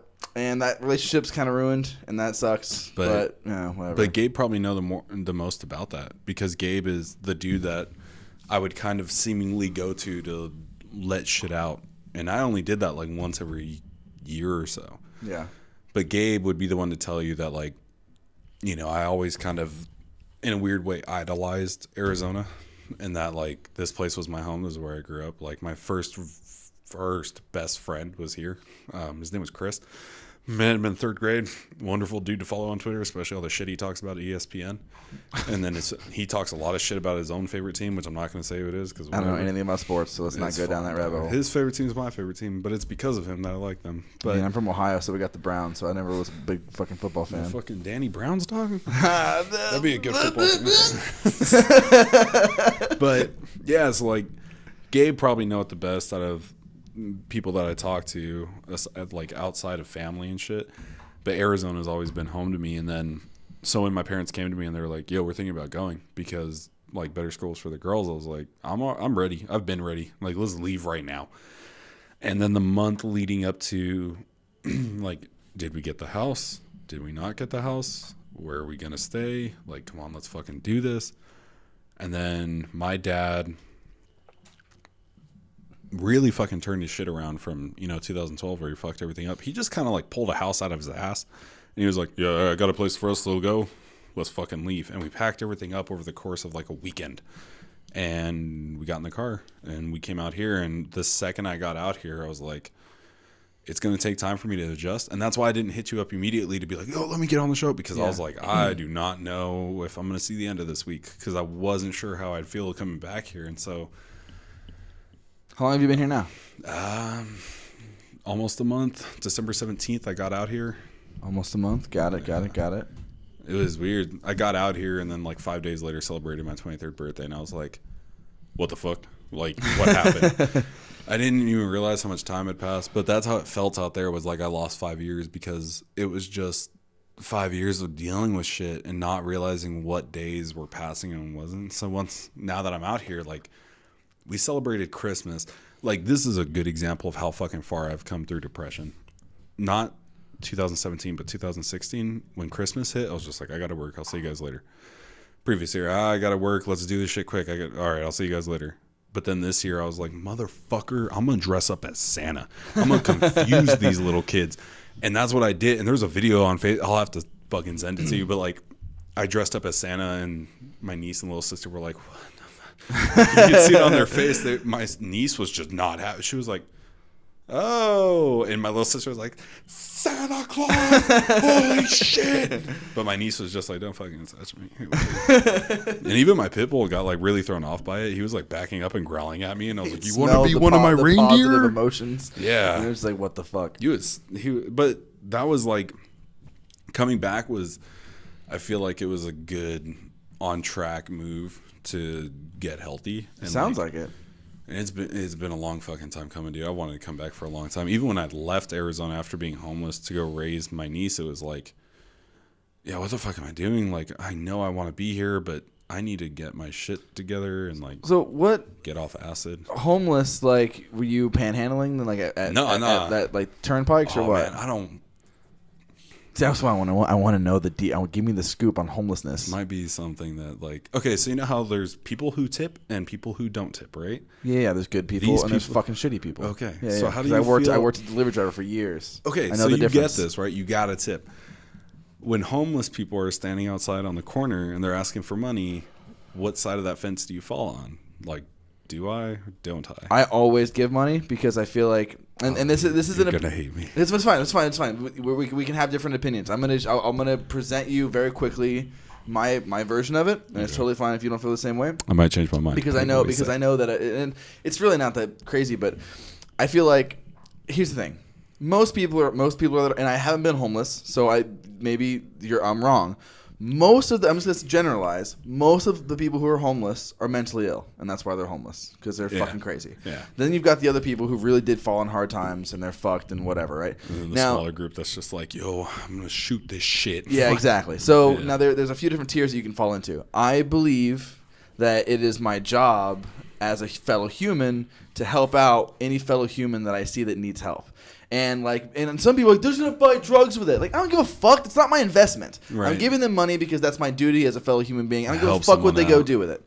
That what they do with it's no longer my concern. I did my part. I give them $1. The fuck else am I gonna do with it? I get hot Cheetos and shit my ass off? Right. Like, what the fuck? Like, it doesn't matter to me. $1 doesn't mean anything. So like, give them the fucking $1. You're gonna need this a lot more than I do. And there you go. That's the end of it. You don't always. No one has to do it. But I also scope them out. Like, if it's just like some fucking crazy guy who's just like Charles rubbing Manson. His dick. Yeah. Then but if it's some dude who I can look in his eyes and I can tell like this is just a normal dude, whatever, I'll fucking give him $1. So because I was homeless, I don't fuck with that. I don't know if it's a very like I told you, man, I'm super fucking opinionated and I'm really hard on my opinions and shit. Like, I won't tell people an opinion until I personally have like beaten myself for it.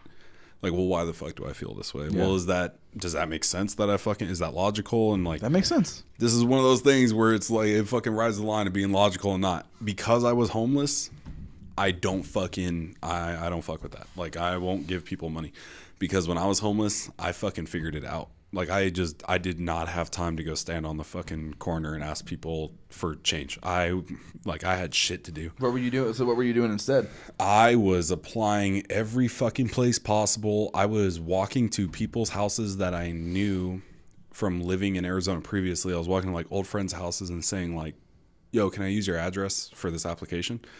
And so that way, like, when I get the job, I'll give you like $20 for letting me use your address and shit. Like, I was not fucking around with like, oh, I guess I'll just hang out. It's a really good idea. Fucking make this. Why haven't I ever, my whole life, ever thought about like, because that's the thing. Like, how am I supposed to be if I'm supposed to get a job if I'm fucking Here's homeless? Another fucking point about strong women, right? The girl I was dating at that time, she was the one who was like, you got to figure your shit out. And like, I'm with you, but you got to figure this shit out. I'm not fucking doing it for you. And so it was because of that kind of kick in the ass that I had from her and the world that I was like, all right, this is how I'm going to do it. And I sat down with a piece of paper and I wrote address with a question mark. And I wrote phone bill with a question mark. And it was meant to say, like, where are these things coming from? So it was like address. And I think I wrote car. And then below that, I wrote ask friend. And then phone bill was like zero. I think I wrote like $0. And then below that, I wrote get job. And then I just kind of figured out like this fucking spider web of shit on a piece of paper of like, okay, well, I'll just find family out here and ask them if I can use their address until I get a job, and then I can pay them back for it and, you know, get my own place or live with a friend or something like that. And then that's ultimately what ended up happening was like, I was literally sleeping in the back of my buddy's car. No, I wasn't. I was sleeping in the passenger seat of my buddy's car. He took the back seat. Because his car. Right. That makes sense. Yeah. But he had the conversation. That's what I mean, man. Nathaniel was a really fucking good dude. Him and I don't talk anymore, which is a fucking shame. But like, I don't know how that happened, but he talked to me. He's like, would you like the back seat and I'll sleep up front tonight? Or we can, you know, trade off every couple nights. And I was like, No, like, this is your car, dude. I'll fucking sleep sitting up. I don't give a shit. You want me to sleep on the hood of the car? I'll do it. Like, I'm just happy you let me fucking ride around with you during the day, because everywhere he would go to apply for a job, I would go like fucking right next door or either to that place, and I would just apply to places immediately in the vicinity. Never had to work a fast food job, which is crazy. That's good. Yeah, I don't know how that happened. Dude, even my dad had to do that. I escaped that too. I never had to work fast food. Pizza Hut was close, but I'm delivering. Yeah, it doesn't count. I'm not dealing with customers. I'm giving them fucking food, and that's it. I'm listening to music. I'm having a great time. I discovered so much music doing that. Never had to prepare food for people, which is fucking crazy. My preparing food.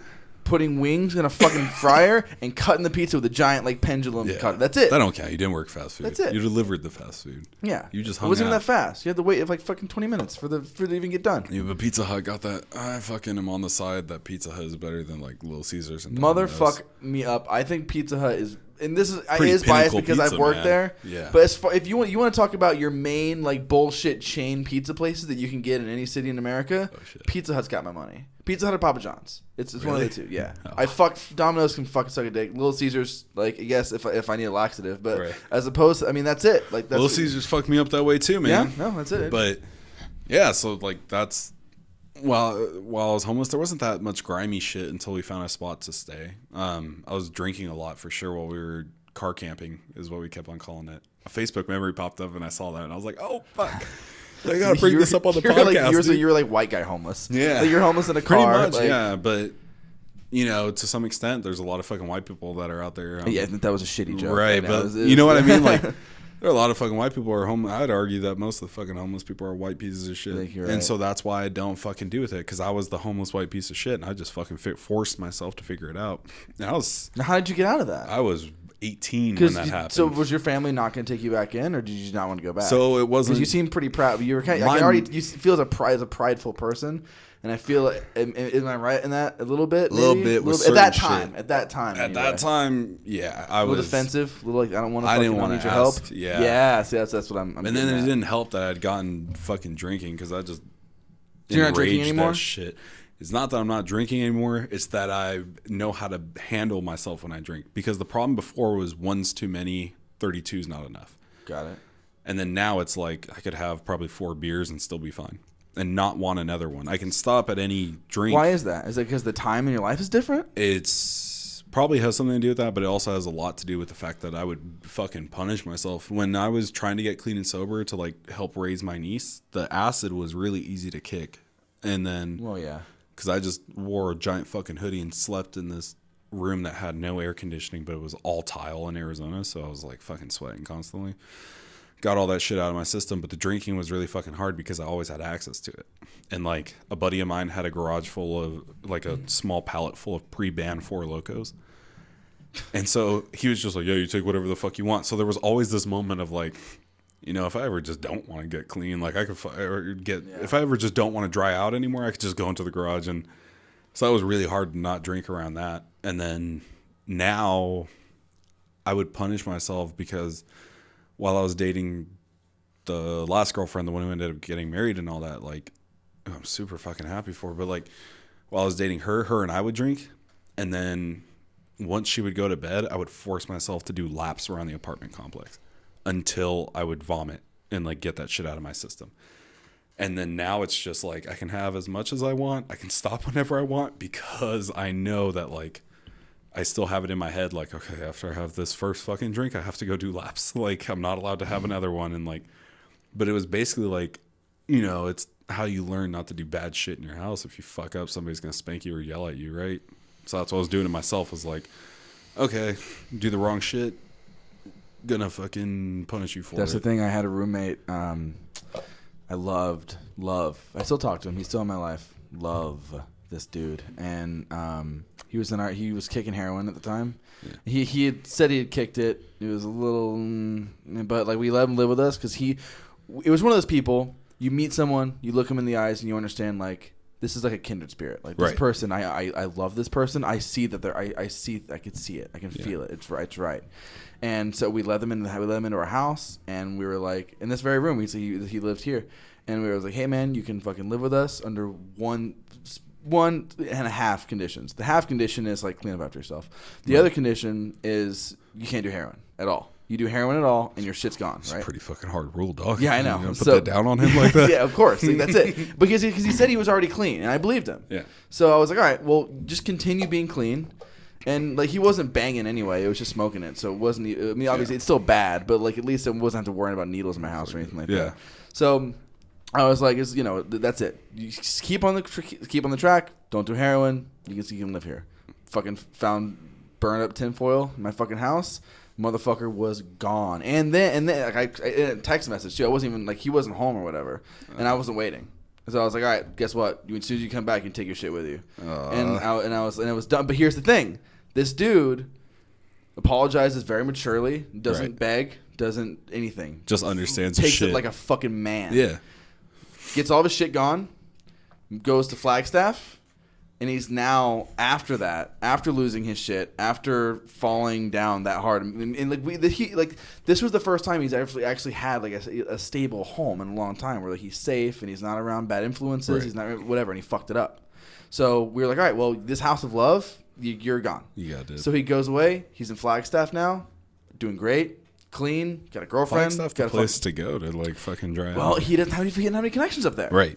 That's why that's the exactly. So he goes up there, and now he came back for some shit. Then I saw him again, and motherfucker's like happy as shit. Put on a little bit of weight. Healthy, right? Looks healthy. Yeah.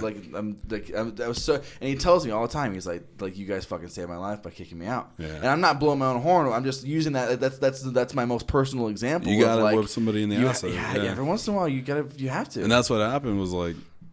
With the drinking, I whooped my own ass to make myself understand if you're going to do this, like you need to be accountable for it, and because I know how I get when I drink. Self-disciplined. And I mean, you seem like you have a penchant to be certain shit that like I recognize as gnarly for me. I'm like, all right, that's got to fucking go, and then I get really hard about myself on that. I'm not disciplined when it comes to like exercise and shit. I'm not disciplined when it comes to not snacking on bread, cheese, and meat in my apartment. Dude, since I came back, you know where the first fucking spot I went to eat was? Los Favoritos. Oh, fuck, Los Favoritos. They're California burritos, dog. I spent 5 years not eating that motherfucker. Where do you think this gut came from? I came back and the reason that I'm in a hoodie right now as opposed to like a slim fit t-shirt like the last episode is because today I've eaten so much fucking garbage. So I was at 200. I weighed 200 pounds for a long time. I don't even know what that is, man. And I haven't seen 200 since I was a boy. Throughout long crazy anxiety attacks, I got down to 191. Okay. Some of that was anxiety. A lot of it was just like, I don't know, I started to eat better. And I started to like not be as much of a piece of shit. And fear's a good motivator, man. Oh, it's a great, fear and shame are great motivators. So I'm down there at 191 for a while. Christmas happens.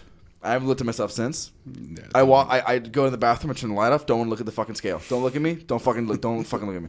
And I haven't stepped on the scale since. Today, motherfucker, I've eaten so much pizza. I ate pizza at work because my boss bought us pizza. Yeah. And then on my way home from work, my girlfriend Alicia didn't get as much as I did, so she's like, "I'm hungry. Let's go to Cane's." And I was like, "All right, let's do it." Of course, sweetie. Of course, I'll eat with you. No, I have to. So that's why I'm like, got a hoodie on. I'll hit the gym back up tomorrow. Like, but no, fear and shame. Look, should you shame somebody else? Probably not. Should you shame someone? Should you shame someone who you're comfortable with, who you love and personally care for? Yeah. Absolutely, you should.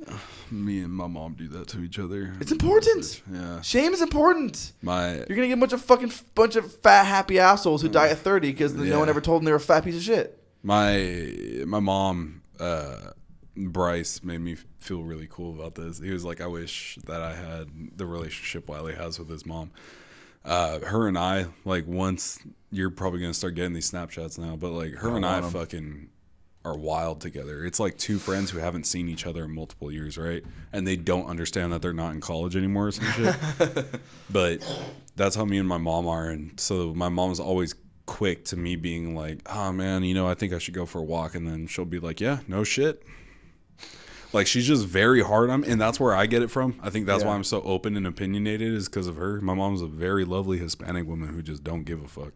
Like, she's a wonderful woman. But, yeah, so I got hooked into drinking and doing semi-daily hits of acid. while I was Damn, homeless. semi-daily. Yeah, and then that progressed into daily. You're just gonna end up looking like the dude from SLC Punk, or the guy from Final Destination. You know what I'm talking about? I looked rough, dude. I think at that point I had my weight dropped down to, I think I was 120. I had gone from being Fuck me and up, dude. I had gone from being like 210 to 120 because I was doing nothing but drinking, taking acid, and then I think I was eating white rice with barbecue sauce on it. Like that was the meal. That was the move because we didn't have money for anything else. But like the beer and acid were like just showing up. I'd go hot sauce and rice. Hot sauce disguises it. Can't do fucking hot sauce when you're on acid. The barbecue sauce was just for flavor. Like barbecue I heard you sauce. can't smoke on acid. I couldn't. I could not fucking. I regret. I've never done any psychedelic drug. I've never done any drug other than weed. Weed and Adderall. I regretfully smoke a lot of cigarettes, but I smoked cigarettes for 10 years. And well, not hard, about 6 years. Okay, if you put it, I stopped a lot. Probably about I probably did about 5 good years of solid smoking. No, never more than like a pack every 3 days. I was never like a pack a day smoker. Did that for about 5 years. But 10 years like total across, right? Now I told myself, no matter what, 10 years, I'm gonna stop smoking. I started smoking cigarettes when I was 14. 24 hit, done.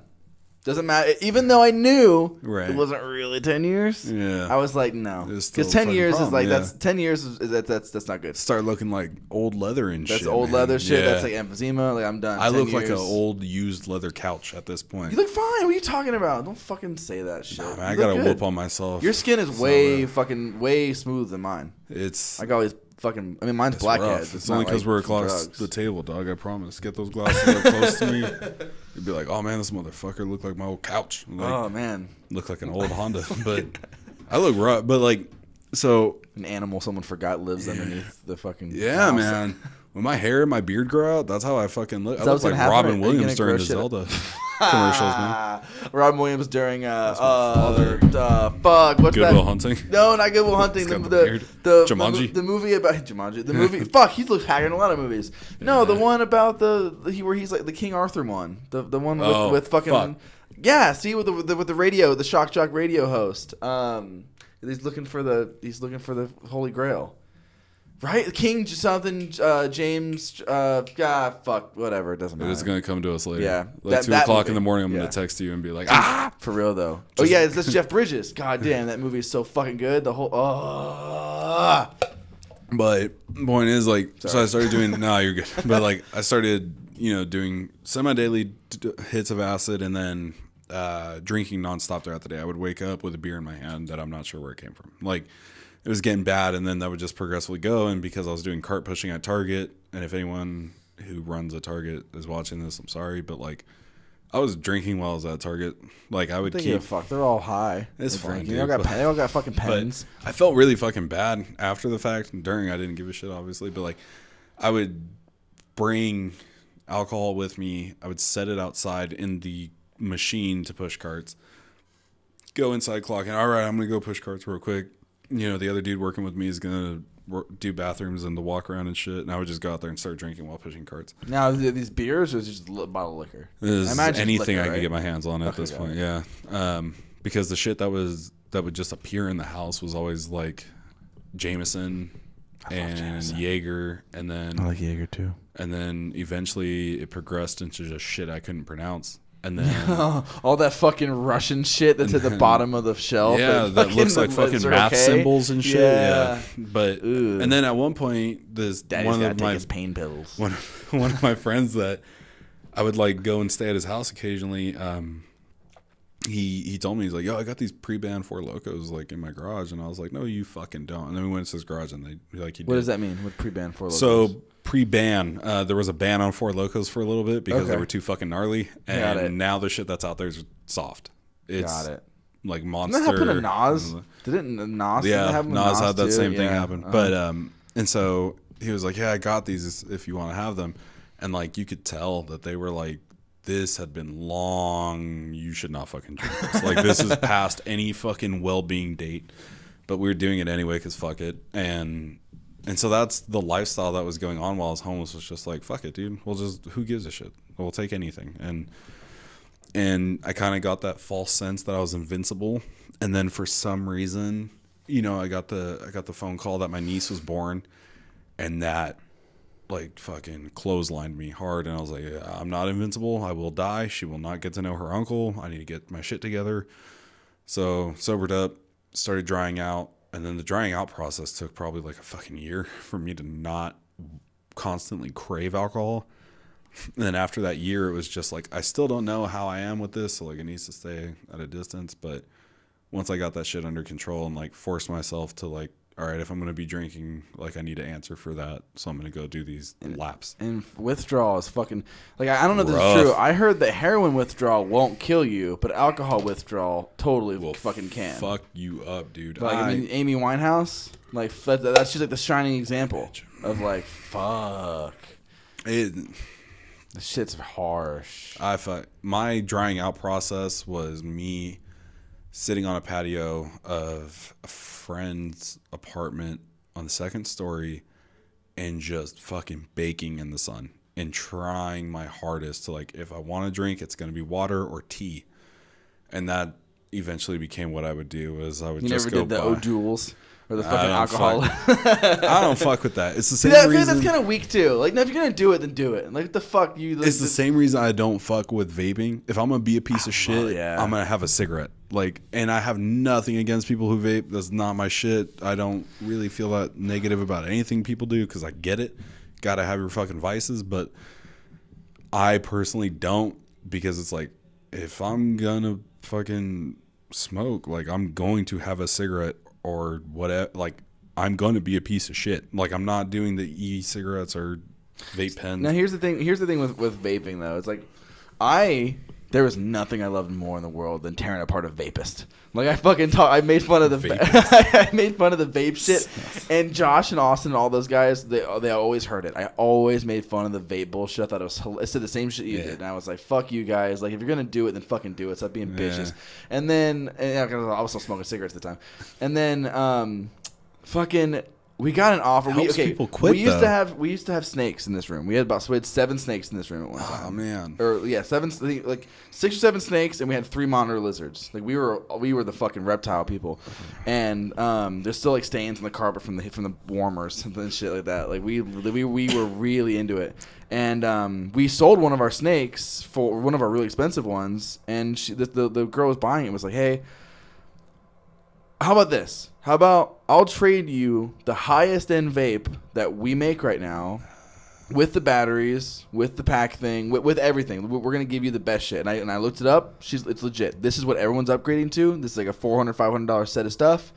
She's a manager at one of the places. She's gonna give me all these juices for free. And I was like, I'm trying to quit. I'm quitting smoking.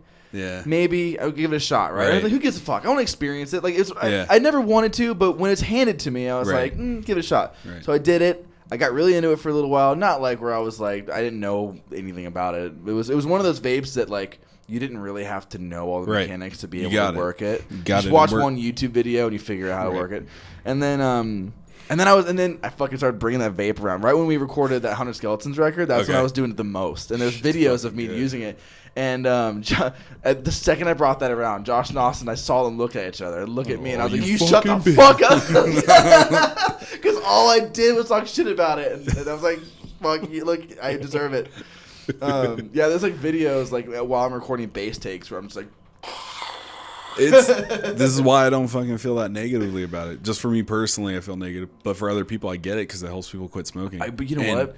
That shit made me more addicted to nicotine than anything. Because you fucking craved it more, right? You're like, this isn't. And because it's all day, yeah. Inside, in the car, outside, everywhere. I wasn't one of these douchebag cloud chasers who was doing it in venues. Like, I hate that shit. I was only doing it in my car or in my house. But there was a thing I could constantly just boom. Or when I was at work, I work a really fucking stressful job, and I love it, but it's really stressful. Are we allowed to say that on? I'll talk. I'll just say I work at a school. I'll tell you about it later. Shit. I'll tell you about it later. So, like, I would just go into the bathroom and just fucking vape like crazy on that thing, and then it would come out and it's like, this motherfucker smelled like strawberries. Yeah, so that's what I would do. What kind of shit did he take? Yeah, and then I'd go back and I'd, whatever. And I would never ever have it on campus with me or anything like that. But like, so that's what I was doing. I did that for a long time ago. And then, anyway, so I liked it, but dude, I never withdrawed from nicotine throughout any of the years that I was smoking cigarettes. I stopped vaping, and I was fucking legitimately withdrawing for a while. That shit was harder. Crave I was that shit, dude. It's like fucking candy, man. Yeah. I tried it once, and I just wasn't a fan. I was like, you know what's better than this? A fucking cigarette. And my issue is that, like... What were you smoking? What's your what are you smoking? What's your cigarette choice? You see Camel Blue, you get the fuck out of this house right now. Camel what? So you see Camel Blue, then you're fucking out. Nah, they are camels, but it's not that. Okay, what do you got? What do you got? Camel non-filters. No, okay, let's go see. When it comes to camels, the only reason I say blue is because I used to smoke blues, and I got like everyone that was friends with smoking blues. I can't. I hate them. I fucking saw True Detective, and that shit was ingrained in my brain. I can't have that. Fuck that show! That was so good. But because of that, seeing him smoke them, I was like, yo, that motherfucker's like my level of acid crazy. Dude. I ain't smoking that shit. So, but like, I ain't having none of that. I like Turkish Royals when it comes to Turkish Camels. Royals are fucking They're so great. smooth. My cigarette of choice was Camel Blue for a long time. Marlboro Blacks, real smooth, real thick. I like those a lot. Yeah. Have you had a non-filter? No. But yeah, it's a fucking problem, dude. I haven't smoked cigarettes in a long time. Everyone okay? I had one 3 years ago, and I haven't stopped having them since. Like I dropped my shit because my shit was Camel Reds for a long time, or Marlboro Reds for a long time, just because cowboy killers. Yeah, first cigarette I ever had. They're like pretty fucking gnarly cigarettes, and so I was like, I ain't no bitch, and I had one. I was like, maybe I am. And then after having those for a couple of years, somebody I worked with at like Disney recommended like, you should try the Camel non-filters, and I was like, where do I get those? And he's like, that's the problem, is that they're like super scarce in California. You like only certain 7-Eleven sell them, only certain liquor stores will sell them. Like they're really fucking expensive, but it's really worth it. And I was like, maybe. And so eventually I found one at like a corner 7-Eleven by my house in Arizona or in California, and that was my shit. So yeah, I also really liked Parliaments for a while, but they're really fucking expensive.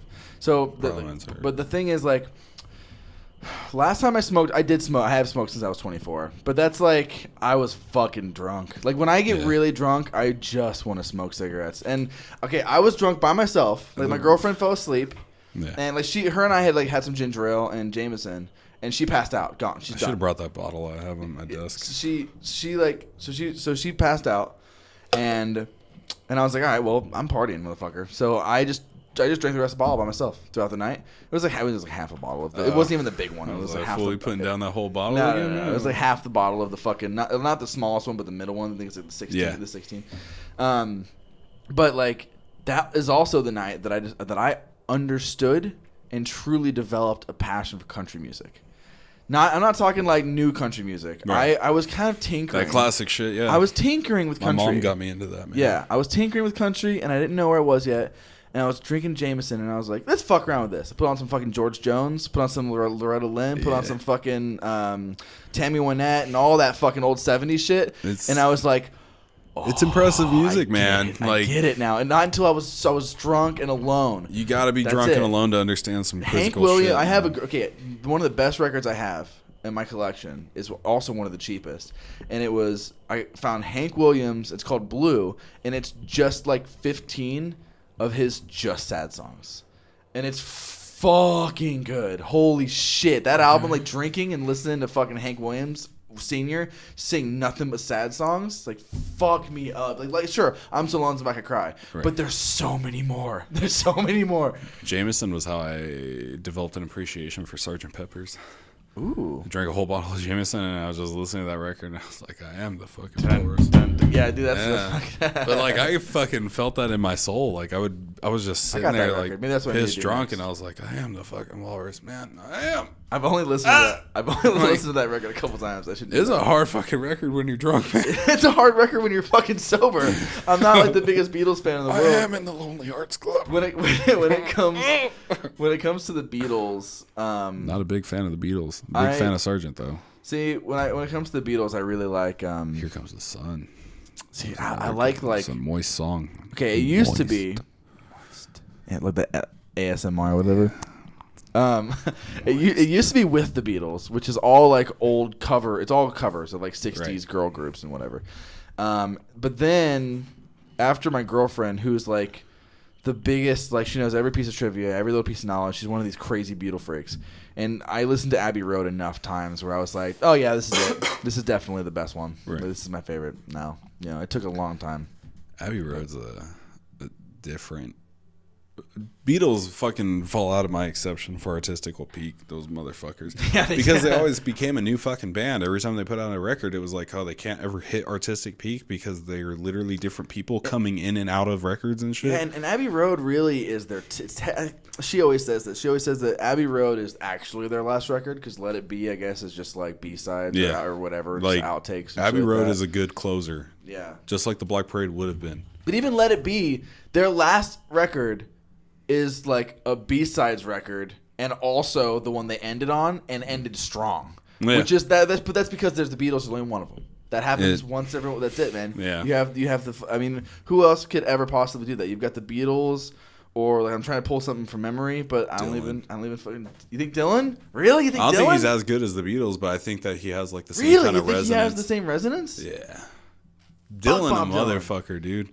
Dylan, he is son of a bitch, but like. Well, no, I'm the biggest folk nerd in the world. I'm folk, dude. I'm talking like I've got shit. I know Woody Guthrie songs that 4 people have fucking heard, all the way from that to the Yvette Brothers, like and all the other, and even like fuck me in the ass, a couple fucking Mumford & Sons songs. Okay, whatever. That's all right. You gotta hear folk. it. I love folk music. I really do. But like, fuck, I just don't. Bob Dylan's just not my guy. You don't do it for me either. There's other people in the 60s who were doing the same kind of thing as he was, and what I consider to be a more provocative way. This is the way that I feel about Kendrick. I understand why he's where he is in history for music. Just does not personally cut it for me. I agree. Like that's the best way. That's the most eloquent way. Yeah, it's very eloquent. That's a good way to put it. That's true. This is the same way I feel like, oh, that's a smart album, but that's not a good album. But then I recognize like, fucking, what's his name? Not fucking 50 Cent. There's another big fucking rapper. Fat Joe. Nah, he's a fat motherfucker too. Rick Ross? Who's more. Fat? He's white. He's white? He's a white fat guy? I just watched this show. Fuck, That's Delicious. Fuck, That's Delicious. That's his show name. And he fucking... Dude, so Action Bronson. Oh! I get why Action Bronson is where he is in like people's musical collection. I get why he there. Not for me. Dude, let's talk some shit. Smart. I want to talk some rap shit. Smart artist-ish. Not for me. I like his talking shit though. Like his fucking when he watches the History Channel with all those people. That's my shit. I'll watch that all fucking day because that's funny as fuck. But his music just don't fucking do it for me. Dude, there's some rappers that I like, even though I know. Like, cause look, let's be real. I'm a hipster piece of fucking garbage. I like Drake. That's just how it is. Like, that's just how it's. Oh, is that not what you said? I do, man. I like Drake. That's Bryce is gonna stab me, but I like Drake. Well, no, I was not gonna say Drake. No, hold on. I mean, like, there's a couple. Oh, you said that's what you said the first time. They said I agree. I was like, oh shit. There's some. No. There's some artists though who like, for instance, Jaron Benton. I like. Do you know Jaron Benton? No idea. He's all right. He's all right. I kind of like Chris Calico a little bit. Nah. Tech Nine. Yeah. A little bit. These are almost all these are guys like strange music. I don't really like Tech Nine. Yeah, Tech Nine. I've listened to his shit and I'm just like, I get it. Here's my you know my problem with Tech Nine is though. Once I heard the cha thing that he does, and then once I really cognized it, once you start recognizing it everywhere, I can't not ever hear it every single time he raps. Now let's talk shit for a second. I know that you can talk some shit about this. Great fucking features, but Tech Nine is not a dude for an album. Just like you are absolutely just fucking like Kendrick, right. Great dude for singles and features. Let's talk about Hobson. Do you have an opinion on Hobson? You may go first. Let's do it. Let's talk about Hobson. I'm in your house. You can go first. I hate it. I hate Hobson. Yeah, I'm not a fan. Yeah, that's why I just wanted to know what your full opinion of shit. is. Like he's a complex character. I think, and here's in the thing: community. I'm not the biggest fan of Tyler. I think he's great dude. Whatever. I saw the fucking video Hobson did where he like makes fun of Tyler. I get it, but like 13 other fucking YouTubers had already made fun of Tyler for that. So like you one of a dozen. Yeah, over a dozen. The biggest problem with Hobson is like then, he's sermonizing to all these people, but he doesn't know the first fucking thing about the real world. He's so divorced from the real world. Fuck, dude, the ill mind of Hobson shit. Yeah, that's what I mean, man. All that fucking ill mind of Hobson can suck my whole dick from the front and the back. Ill mind of Hobson is not good, and I don't understand why people trip over it. Because at this point, like ill mind of Hobson 2 and 3. Okay, those are devastating because they come out over certain periods of time, right? It's a rarity. It makes sense that these are deemed the ill mind of... These aren't another song we put on the album. These aren't another fucking single we just randomly put out that will later be on the album. This is the ill mind of Hobson. This will come out once every whenever, randomly, and it's one of one. There's like 9, I think. 9. And now he's done too fucking many. I would argue that 3 was too much. Yeah. Like, he did too many of it to like... He washed out the premium of himself. Like, there's nothing special about him now. And like he says shit where I'm like, yeah, that would be really prophetic if you said it as an 8th grader.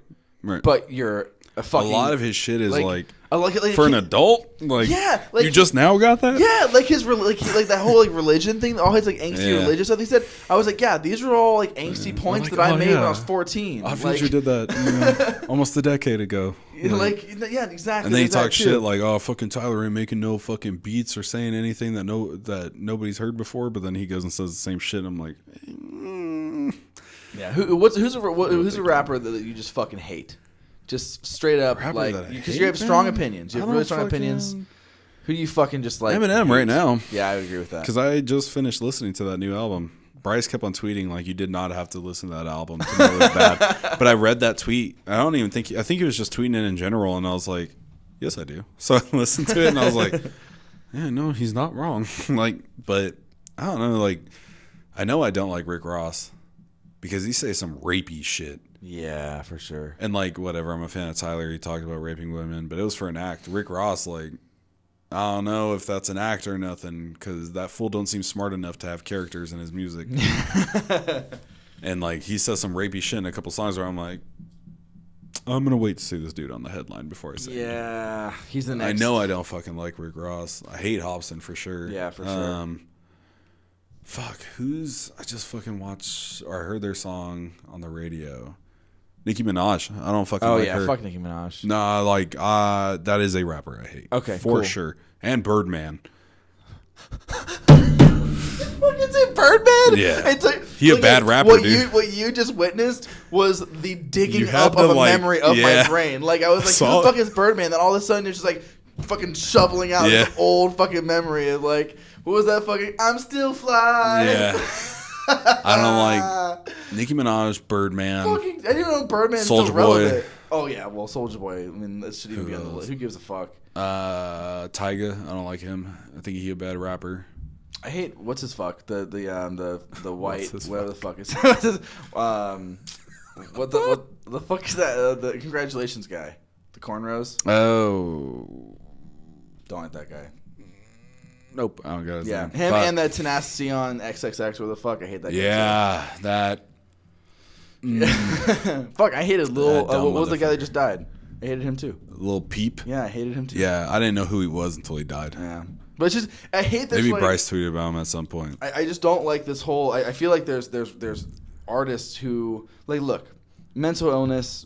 We need to express it. We need to talk about it. It needs to be in the conversation. I agree, but there's certain artists who I feel like are really glamorizing it and really making it look like not only glamorizing it, but opening the floodgates for people who don't have mental illness to jump on it as if it's a trend. Like, they're making it a trend. Say you fucking depressed too. They're turning mental illness into a fucking trend, and it's disgusting. I don't fuck with and it's taking away the discussion from where it actually needs to be. It's become a severe fucking problem because then you have how do you say his name? I have no idea. XXX Tenacity or whatever. Yeah.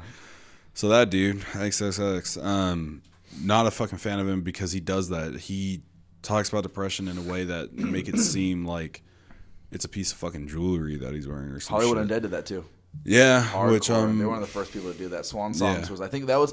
I'm gonna remember that as probably being the first like rap record that really kind of made. You were just like made me on a mental. Like what you said, like you hanging on a chain. Like that's, yeah, it's like jewelry. Yeah, it's not. Charlie Scene. It's also why I don't like Radiohead though. Really? Yeah. I don't like Radiohead because they bore me. It never worked for me. But like Radiohead, I feel like they have a couple good moments. And I say moments because I don't like any one of their songs in its entirety. I like bits and pieces of each of their songs, but like, motherfuck, dude, like Radiohead appealed to such a very specific group of people in my high school year and shit. Like, oh yeah, that I had no problem with them, but the second they were like, "Oh, you gotta listen to Radiohead," it's like this. I'm like, nah. Like, and it's not because I had heard it before them, because I hadn't. But like, it was just this thing of like, once I had started listening to them, I was like, you know what? This really isn't shit that I can enjoy. Like, they just sound like, oh, I'm sad and I fuck robots. Yeah, I know. Radiohead's one of those things where like, all of the people that I look up to and whose opinions I value love Radiohead. Yeah. And it's like, I understand that and I like respect them. Okay, here's the thing. I did respect them, but did you hear about like, I don't like Radiohead. I don't like Lana Del Rey.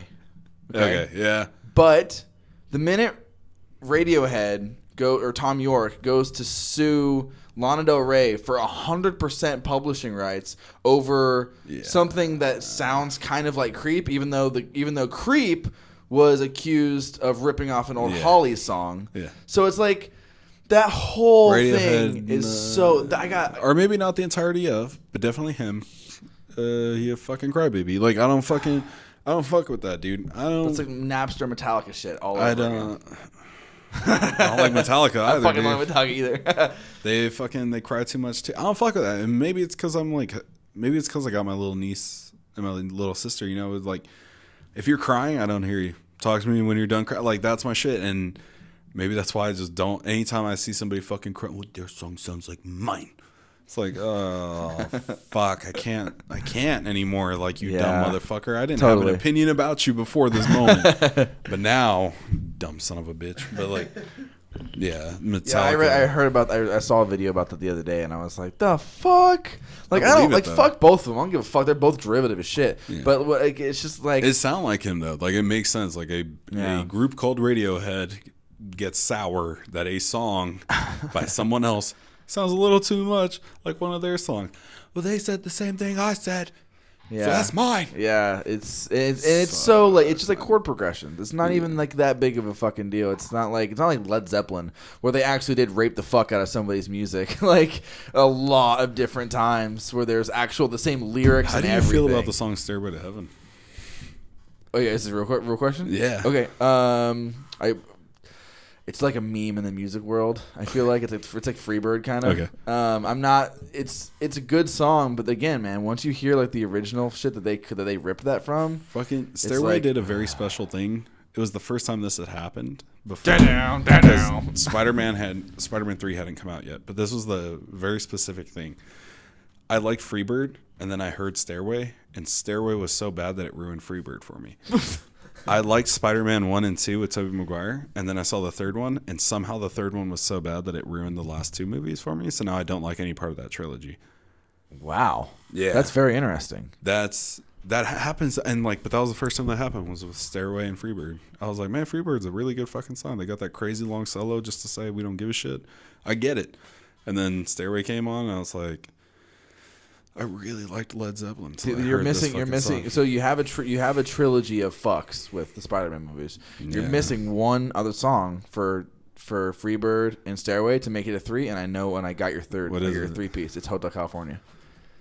Because that's I put Hotel California in the exact same incredulously long solos, epic whatever, like metaphorical song, same era, same fucking. The problem is that I was like super fucking into Led Zeppelin until I really got a grasp of what they were doing with Stairway. That I was like, oh, nah, I'm good. Fuck this. But yeah, Hotel California fucked up too, man. I didn't even think about that. Yeah, that's a bad fucking song too.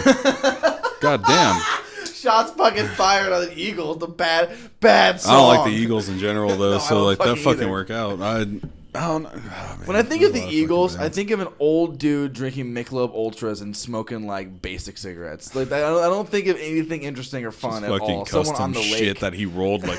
It's my own brand of cigarette. It's got 12 different tobaccos in it. Oh my god, that's This is a margarita that my wife made. I don't fuck with margaritas either, dude. Yeah, I'm not. I love beer. I like craft beer. I like hoppy fucking craft beer. I've never had. Like I said, hipster garbage. I've never had something defined as craft beer. I've Really? never had a beer that was like this is this. You ever had like Four Peaks? That's all craft beers. Like Santan Brewery. Sound like a sequel to Twin Peaks. All of the all of the local breweries, like Santan, and you've never had anything that shit just like dude. just straight. I just got the fuck out here. I don't know what bars are. No, I know. Yeah, I guess you're right. Nah, but like I lived in California. That feels like that should have happened. That it's It might have without you realizing it. I think Sierra Nevada. Nah, dude, because I Sierra stayed Nevada's a away craft from beer. I stayed away from any drinking when I was in California. Like I think I had Angry Orchard and that was it while I was out there. Ugh. Yeah. But it was all I could handle at the time, man. And Yeah. like I really wanted something and I was like, this makes me feel disgusting like beer does. This is shit. Like but yeah, fuck margarita mix too. I don't fuck with that. No, I'm not interested in that. I just like I have a real appreciation for beer, and I'm a noob. I didn't start drinking until I was 22, and I didn't start truly I've been drunk maybe 5 or 6 times in my whole life. I've been fucking wasted. I should have brought my twice. notebook. I have a moleskin full of like weird theories I have. This is one of those things. Okay. What age did you start driving? 18. 18? Okay. And then you didn't really start drinking until you were 22? 22, yeah. Okay. I think it's one of those two things. You fall into either camp, which is like, I've been drinking since fucking 8th grade or freshman year, and then I don't learn how to drive until, which is how I was. I was fucking drinking, I think 7th grade is when I started, and then I didn't learn how to drive until I think after I was 21. Yeah. And like, so I just didn't, but by that time I wasn't drinking anymore. So I was like, who gives a shit? Like, now I can do this. I got all that other shit out of my system, but it worked out because then I never fucking drank. I did drink and drive once, but Yeah, see, I've never. I'm really a pretty much good kid. It's like, hey, when I discovered weed when I was 21. Like I had smoked weed when I was in 8th grade you're a couple 21? I smoked weed a couple times when I was in like 8th But, like, grade. enjoyed but it like I when didn't you were- truly get into weed till I was 21. okay. And I hit it. I made up for lost time, man. I was every day, every Kevin Smith record a couple dude, podcasts. every stoplight, every fucking like I'm at the drive-through. Sound like a buddy I'm of mine. Yeah, dude, everywhere. And because I was so in love with it. It was like the new thing. And I can't smoke anymore, which sucks. But I have to be responsible and have a job that I like the job that I have, and unfortunately that job keeps me from smoking weed. So it's like A job that gives you stable responsible job that I ain't a bad like. job, man. Yeah, it's like a job. Keep a job that I like where I can make a living.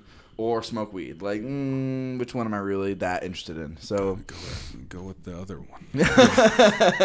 Fuck your job. So that's the thing. That's whatever. But I mean, times are changing. Yeah. So, you know. That's a weird thing too, because like California just recently did their thing, and I was like, yeah, but what does that mean, dude? Because like everybody in California been high since like fucking 77. Everybody's been high since Snoop Dogg released his first song. Now, like, where in California were you living? I was in fucking Fullerton. I was 12 minutes away from Disneyland. You know how weird it was That's that I got that Anaheim, fucking right? job? Yeah. It's like Anaheim and then Fullerton. Dude, we played some fucking awful shows in Anaheim. When you motherfuckers came out, Which time? I believe it was the second. Probably the second. Probably the second time. That was 2016. Yeah. Yeah. Okay. So when you came out that time, that girl that I was talking about, the one who went and got married and shit, I was like, yeah, I'm going to go see these people play because I know like 2 of them. And it'll be Yeah, cool. And then, nah, like that did not fly with her. Oh, where were you gonna come see us? The one place in Anaheim, right? Yeah. Doll It Hut. was like, Fuck that place. I thought it was like down the street from me or something. It's like under a bridge. Like it's this bullshit little place that's by nowhere. It's by a neighborhood and an overpass. You can see Disneyland from where it's at, and That's a really odd place to sucks. have. Yeah. It's like an old it's like people who used to be really into like rockabilly back in the day, just like the ones who really stayed kind of crazy alcoholics, just wound up there. And like it's cool. We played there twice. Like both an old times. History teacher. So like that place fucking sucks. Every time, like, last time we played there, the only dude who was watching us play, other than the promoters who are gracious enough to give us a show at all, I love them. They were watching us, and there was one old biker in a whole biker outfit with Crocs and an old digital camera, just standing there filming us the whole time. So it's like big ass like vest and Crocs. Fucking bootleg your set and sell it back to you after. Yeah, we motherfuckers want the live tapes. We blew ass that night. Here's a fun fucking thing that you can talk to Josh about. I will. I'm gonna see him soon. Ask him what happened. Well, tell me what happened, and then I'll pretend I don't know. Nah, man, you gotta throw it out. Just be like, hey, out of curiosity, did Wylie ever try to film a live show for you? Okay. And that'll let me know whether or not I should try to hang out with him or not. Well, 'cause I don't know if he feels sour about that still. I doubt it. That was 2012. I don't know, man. I feel like, again, I'm still a little intimidated by him. Like, I like Josh. Josh a dope motherfucker. He scared me a little bit still. I feel like with them fucking dope pants. And he builds guitars and shit. What the fuck? Like... This fool, I'm just like, he randomly gets on Instagram and it's just like, oh man, look at this fucking body I found. And then like fucking 5 hours later, he's like, hey guys, it's all complete. Doesn't it look fucking great? I'm like, how did you get that finished? Like, yeah, no, I love Josh, but like I've spent so many hours with him in close quarters over such a long period of time that his enigma is completely worn off. I'm just like, really? Yeah, his name is Fuck Daddy in my phone. Okay. So like I don't know if I got one of those in my phone, but that's... It's been Fuck Daddy for years. I love him to death, and I have him to thank for pretty much everything that I do now. Because if it weren't for Josh, I wouldn't have been in a band. I wouldn't have been in Phantom Party. And maybe I would have been in another band, but probably not.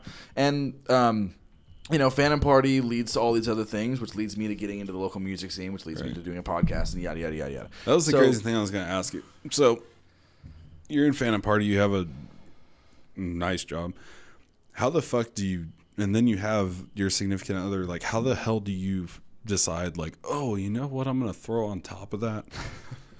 Podcast. Because I did 9 episodes. I only put out 4.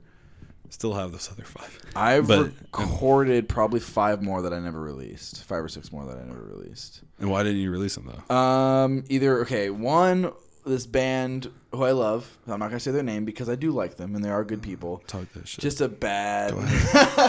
It was a bad interview. And one of them was drunk as fuck the whole time, and then the other one I just argued with. Oh. Like he was a real dick, real fucking cynical asshole, and I just literally the entire time I was just arguing with him. That was that dude for a little bit, man. It sounded like he got some shit to work out. No, so he fucking like. I was talking about film. Okay, film was my biggest thing for the longest time. Yeah. Like, I always went back and forth. I'm in a band. I'm not in a band anymore. I'm making movies. Right. I'm not making movies anymore. I'm in a band. And it always goes back and forth. And I'm writing, I'm always doing in between, just like for myself. Yeah. And so... I have to send you some shit. I'm talking to this dude... And I was talking about film, and he's talking about how he's like, yeah, I wanted to be in film too, but no one should ever do it. Like even if and I was like, yeah, but people like have dreams, like they want to do this, and he's like, yeah, they shouldn't follow their dreams. That's fucking stupid. It didn't work for me. And it's a failure. It's too much competition. Don't do it. And I'm like, didn't someone just like make a fucking ton of money off making some crazy horror movie with an iPhone like by themselves? Like Clerks can still happen. Like, and he was just fucking like cynical and closed in, and I was like, fuck you, suck a dick. Like, I don't even give a shit. Like, you imagine if fucking like Clerks doesn't happen, and then we get like all of a sudden now Clerks like hits the fucking indie market and shit. Like, I don't think it would hold up because nobody's fucking hanging outside of liquor stores anymore. Same with Tarantino's first project, though. You know, like if that shit came out now, Reservoir Dogs. No one cares as much about organized crime in movies as they used to. If not even that, dude. If Reservoir Dogs came out now, somebody would fucking bitch and complain about there's too much blood. Too much swearing, man. This whole movie's offensive. Maybe. I don't know, man. Fucking Green Inferno was in... Or not Green Inferno. God Green damn. Inferno was You in theaters. motherfucker. So was A Green Room. They were both in theaters. You talked about fucking Green Room on Facebook. I had never been so fucking proud. I was like, God damn. I was like, I'm about to be on his show. That's my shit. Dude, you want to talk... Okay, hold on. Before we talk horror, like... Because we can. I'm telling you, like, because horror is my bread and butter, motherfucker. I can talk about shit for I'm not that invested. Day. I just fucking saw Green Room, and I was like, oh, man, this was, like, one of Anton's last films. And so I was like, I got to see this. And I watched it. I was like, I think it was the last film that he was able to see the release of. I was like, this was not Star Trek. How dare you, Anton? Wonderful. So how weird is that, though, that motherfucker was in Star Trek, and then he does the film Patrick Stewart, who was Star Trek. Yeah, crazy, right? All right, so anyway, podcast. I always wanted to do a podcast. Podcast was always my biggest thing. It's podcasts, and I kind of touched on this earlier, have been my comfort blanket for many years. Even before I really got into Smodcast, I was into the Ricky Gervais show, which was another really the first real kind of like podcast of that style, right? And I fell in love with it, and it's like I would go to bed every single night to podcast. And I was driving. Usually I'm listening to music if I'm driving, but if I'm doing menial tasks, fucking podcast all day. Joe Rogan, motherfucker, like that guy. Okay, Joe Rogan changed my whole fucking life. When I discovered JRE, that was it. I was like, yep, this is it. I have to do this now. And Rogan, he's not in my 3 most influential, but he's 4. Yeah. Like, he's right immediately in there. after. And then the only reason he's 4. The fool got me back into the gym. Yeah. You know who got me into the gym was Tom Hardy, but that's the whole thing. So fucking. He's my favorite villain, man. So the only reason Rogan's at 4 was because Rollins, Carlin, and Kevin Smith were all there when I was a kid. Right. And Rogan was not formative. Came into your adult life, right? That's the only reason he's number 4. Otherwise, he'd be up there. Like you already established who you are, and then Rogan comes in just to hang out with and Rogan comes in and like believing in all that shit already. So that's why that's the only reason he's at 4. So I discovered that, and I'm so fucking. I was into all that shit for years before I started the podcast. I started getting stoked in January of 2017.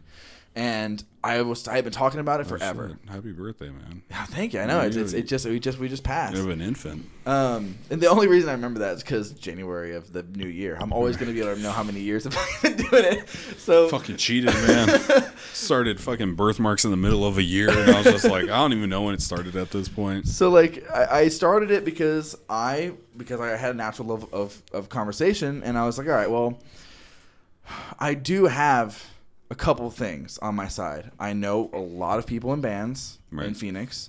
I have a lot of friends who I know who I can talk to, and who are more than just my friends. I can get people interested in the show because it's people who every single week it's a different audience, different people.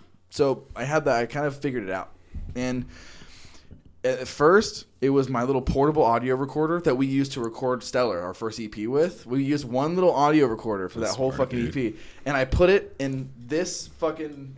I literally put it in this shoe a year ago. I put it in this shoe, and I put it on a different table, and I fucking, because it wouldn't stand up on its own. So I had to put it in my high top. So that's smart, though, dude. So I did that. And the way that I find time, like, it's discipline. And if I don't do this, I just go into full-on anxiety mode. Okay. And I have to constantly be moving. I have to constantly. It's like a shark. Like if a shark stops moving, it dies or whatever. I don't know if that's true, but like I'm. It's true now. We said it. Yeah. It's on the podcast. So that's how I was. Like the way that I deal with my anxiety is just because I know, because my anxiety is most of it's delusion, or it's in my head, and it's not real. So it's not like I'm running away from anything. There's nothing to face head on. Okay, maybe there is, but as far as like my understanding is there's nothing to face head on or any fear to face, right? Because they're all multifaceted, different things that come up at different times, and it's just a fucking imbalance in my brain. Like it's whatever. So the way that I keep that from happening is I just stay really busy, and productivity. Like I have to leave something behind. That's my big obsession. I can't die without putting out as many pieces of myself as possible. Maybe it's narcissism, maybe it's whatever, but like. I have this, I don't know if I necessarily want kids, so it's like I have this constant thing of like I need to leave something behind. Yeah. So whether it's music or it's a book or it's a movie or it's a podcast, I need that shit to be there. Right. So I guess the two big real driving forces behind everything that I do is trying to escape mental illness and just fear of death and obsession with legacy. Yeah. Like it's just that I have this weird thing where I have to constantly be doing that. So I guess that's why I do it. I have to. Yeah. And my girlfriend's so fucking cool and supportive, and she like every time I have a cool or I have an idea that I think is cool, she's always like, fucking do it, and like she always pushes me to do it. Plus, she's going to be in school full time, and that means I'm going to be alone. Nah, I don't. I'll be here. Fuck that. Like I'll be producing. Me alone is not cool, not good. I don't do well alone. I don't. So it's like I had to force myself to learn how to be alone, dude. I can't do it. Like, I can't do it. There was, and I don't count these when talking about the birthday. Sorry if we're going so super long. I'm sorry. I was just making sure my mom didn't need me. Okay, yeah. But so we've been going for a while. I don't want you to. We can stop whenever you want to. Fucking, I had to force myself to learn how to be alone, and like, there's 9 Birthmarks podcast episodes. 4 of them have come out, and then there's 3 that predate ever having a guest on, and that's how I like forced myself to learn. Like, if I can have a conversation with myself, it'll be way easier when somebody else is on. Not only that, but it'll help me get over this like impending fear of dying alone. Because I don't give a fuck if I die, but like if I die alone, that'll be a bummer. And so, like, I would chat my ass. I'd like to have at least one person around. And so, one of those things was just like those 3 episodes are really fucking. At first, they were like haunting to listen to. And then as I've gotten further and further away from him, I'm like, like the podcast makes more sense now listening to these. And like, damn, I should have put those 3 out first. But like, because it's all me talking about like prep and shit for the podcast. But I felt the same way. Like, I didn't know if I wanted kids until I had my niece and my little sister. And then once I had them, I was like, I would love kids, but I do not want to fucking do this shit again. I'm good. I'm going to fucking keep drawing and writing, and maybe I'll get back into the podcast. And then coming here, I was like a little intimidated and shit. I was like, dude, this is the easiest shit. Like everything that I have here. Did you listen to Josh's episode of max. Birthmarks? Yeah. Mm-hmm.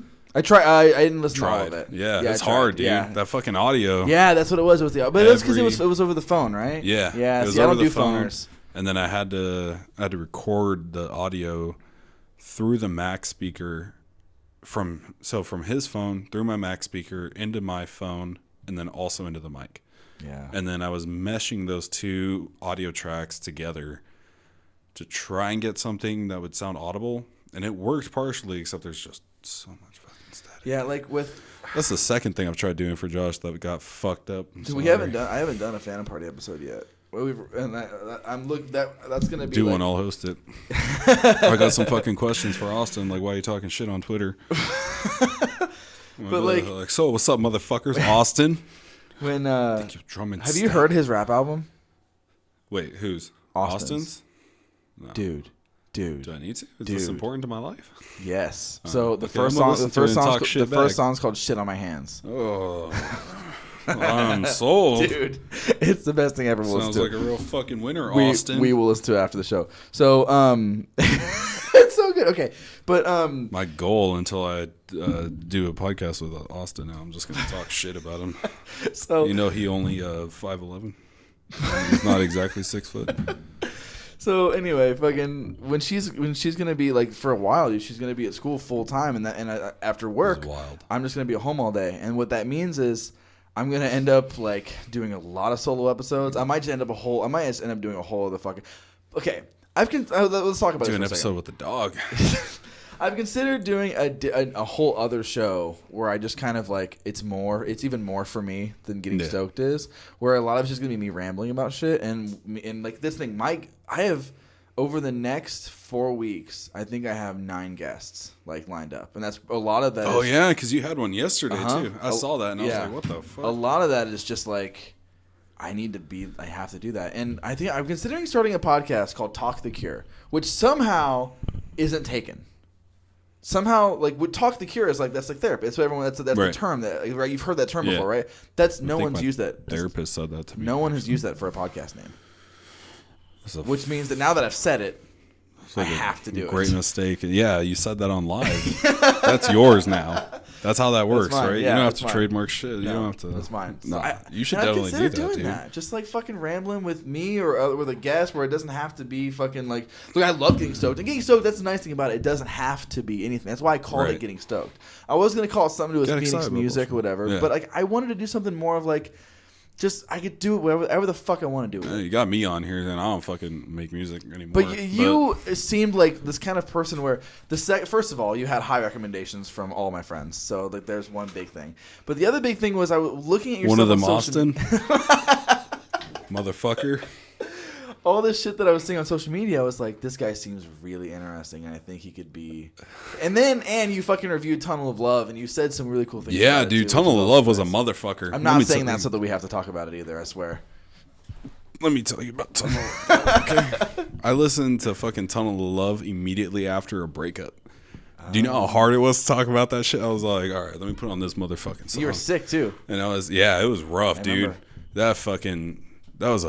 I listened to that listened to that in my car outside of a Frank Turner concert before we went. Dude, that song was just so fucking like, I had never had that where like a friend's band makes a song that affects me the way like MCR did or something. And so like cancer happens, my dad having cancer, right? And then so those two songs, or that song and my dad match up. And then I was like, man, I got this fucking gnarly breakup. I'm sick as fuck. Like, what am I doing? And then all of a sudden I'm like, man, this fucking podcast, like, I don't know what the fuck I'm going to do with it. And I heard that song and I was like, I know what the fuck I'm doing. I was like, after I cry a little bit. Well, that whole song is just about like hating the fucking generation that we're in. Yeah. That's the weird, it was weird though. About it. It's a cool song. It's a fucking weird, it's easily the weirdest Phantom Party song. It's weird because now going back to it, like I think I listened to it 3 or 4 days before moving out here. Mm-hmm. I have no idea how it came on, but it did, and I was listening to that motherfucker, and I was just like, "Oh wow, this means something totally different to me now being away from that shit." Yeah, and I was like, "Yo, what the fuck is Josh talking about?" Yeah, he's just like writing really It's basically him poetically saying the Y generation fucking sucks, and so but like. That song is weird as shit. We've completely left behind the surf thing. That's gone forever. Which is wild to me. EP, or like the new EP we just dropped is kind of a. So the EP we just dropped is not okay. It's kind of like it's a stepping stone. It's like we have these songs that aren't like full on. I'm not gonna say that they're not full on LP2. Like they're not. But you like. These are things that matter to get to the next. We have to get people. We can't just throw the fuck because the next shit we're working on is way the fuck out there. So in comparison to what they're used to, so it's like all right, sort of bridge. Yeah, let's. It's like when you get a fish and you have to put them. They have to get them in a different get water. Them used to it, yeah. It's kind of like all right. Well, here's like kind of what we're gonna do, and then when we do it, it's just gonna be totally gotta clean the tank, and then the fish gonna come back in and be like, yo, what the fuck is this? Man? Yeah, you gotta cleanse the palate a little bit. So that's what that was. But not talking about us, but. That's smart though, man. Put out a fucking a little taste test. Yeah. Like, hey, if you motherfuckers like this, all of us are gonna do acid on the next album. Dude, that like, acid may or may not be in the name of the next album. The fucking walrus this time. Yeah. No, there's a lot of acid references in the new album. I feel like Josh did acid like twice, and then just like only twice. Only like once or twice. How many days are in? Once. 9.5 months. Nah, man, I'm fucking. Like, I don't know. Good for Josh. I don't know how many times he did acid. I can't do it at all. So I can't do psychedelics. It's the idea of losing. The reason that I never drank was because the idea of like not having complete control over my faculties scares the fucking shit out of me. It's fucking terrifying, dude. It's a fucked up thing. Because then once you go down that road, it's like. And I'm such an anxious fucking nervous wreck. I do acid, I'm fucked. So it's all because here's what's going to happen. There's going to be a door that's like, all right, this is where bad trips go. And I'm going to be like, look in that fucking doorway, and then I'm just going to fall right into it. The fucking weirdest shit that happened to me while I was on acid.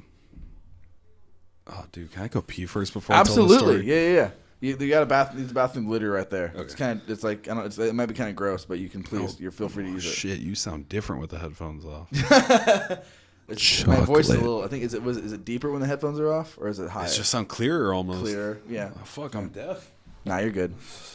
I'm gonna, but I'm not gonna pause it. I'm gonna keep it rolling. So let's talk. They could, yeah, yep. You know what? I am gonna pause it real quick. All right, we're back. Well, let's hear the acid story. It's not a big story. It's just the worst fucking moment that was ever on. What? What is? Oh, sorry. I'll pause it again. Hold on, let me pause it again. Oh my god. All right, continue. So, The worst thing that happened to me when I was on acid was I started having a panic attack. I think it was like 3 or 4 in the morning. It was just like I was kind of on route for that shit anyway. Like I'd been doing it too long for it to have not had happened, and I'd been wondering like, I wonder what would happen if like my anxiety shot through the roof. And then sure enough, it happened, and I got ass naked and ran into my buddy's backyard, and he had a fire pit that wasn't really a fire pit because it hadn't been used in like over 10 years, and I just laid down in there, and that was the only place I felt safe. And then the next morning, his girlfriend and her best friend, who I had been trying to see, like they both found me. They both found me in the backyard, and they were just like, "What the fuck happened to you?" And I was like, "I'm not even sure, dog." Like, and then my buddy was the one who sat me down, and he told me, he's like, "Yeah," he's like, "We were fucking, everybody's doing fine, but then you just said like, I wonder how long until this happens, and we had no idea what you meant, and then all of a sudden you were like, I have to leave." And you just got up and left, and we didn't see you. Like, we all went to bed, and he's like, I couldn't fucking find you. And I was like, yeah, man, I was deep in that fire pit. Like, I had fucking pushed around, and I guess I shoveled dirt at some point, because I fucking, like, it was deep into that fire pit. I had, like, curled up into a ball, laid in there, but ass naked in the dirt. And I was just like, ugh. And, like, that wasn't a sign to stop either. It wasn't until, like, 3 or 4 months later that I was like, all right. I'm good now. That's fucking crazy. It was rough, man. Don't do acid. Yeah, I have no interest. Or do it, man. It's fucking not you personally, but like, yeah. Some people it's great for. I just feel like me, I'm way. Not only am I way too anxious and too like neurotic, but I always want to go. Like if I see something that upsets me, I always want to look further. And I know that in acid is not going to fucking... Because that's how I am with everything. Dive deeper into shit. Yeah, I always want to dive deeper into shit. And that's why I shouldn't... And I understand that. And I have a complete understanding that me and psychedelics are not going to have a relationship. And that's totally fine. Because the worst that I've ever had... a bad relationship to miss, man. I fucking had I had an edible on an empty stomach once. And I went to a movie theater. Why? And that was the worst experience of my entire life. Because I didn't know, man. Like, I'd never really had one before. My dad split one with me. And like, and my dad's a latent my dad, man. Fucking my dad's a latent life stoner. He started smoking weed when he was like 50, and sounds like a very relaxed man. Yeah. What movie was it though? The Jungle Book, the new one. Nah, that's fucked up. Yeah. Your dad knew what he was doing. He did that to punish you for some shit that you forgot about. Remember when you were an infant and you pissed on the carpet? God. So I took That's fucked up, man. So the story is, it was half of a chocolate bar or whatever. There's like one real person in that movie. Why the fuck would he take? So she's with me. So I take it, and I'm feeling like real happy at the house before we go. This is out in Queen Creek. So. I'm sitting there and I'm like, yeah, I'm feeling good. This is great. Why don't I do edibles more? This is fucking awesome. And then we get in the car, and I'm like, whew, I'm really fucking high. It didn't hit you until after the film? Well, no. This is on the way. Oh. And so them in the car, and we're driving up, and I, without realizing it, my appendages are getting closer to each other. Like I'm starting to get, like my knees are starting to touch, and I'm starting to get a little bit like in the car. Becoming hyper aware of yourself. And then I'm like, okay, as long as my high doesn't accelerate, amplify, or ascend anywhere from this point, it'll be awesome. And then it notched like 10 fucking notches higher. As soon as you become aware of how high you are and the fact that you would like it to stay exactly where it is the second that shit gets worse. Like, and so we get to the movie theater, and I am fucked. and I walk in, and it's perfect. I got a fucking. This is a 2017. It's exactly one of these fucking cups. I've got a. What? It was 2016. Okay, so I've got a fuck. Okay, that's so how fucking high you were. You time traveled.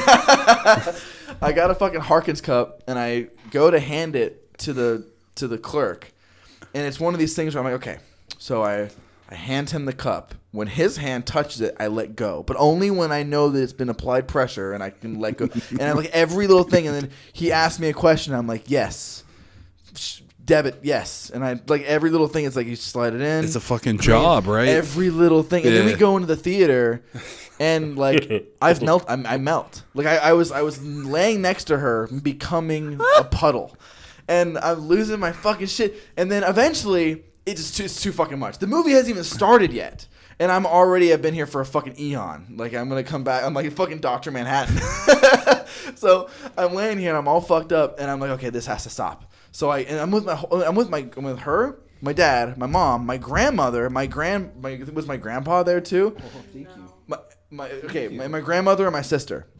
And so it's a whole family event, and we're sitting in the front row, in the very, very, very bottom front, because everything else was taken.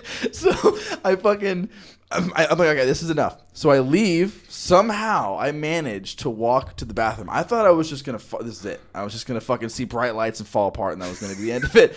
And I make it to the bathroom. My plan is, okay, throwing up.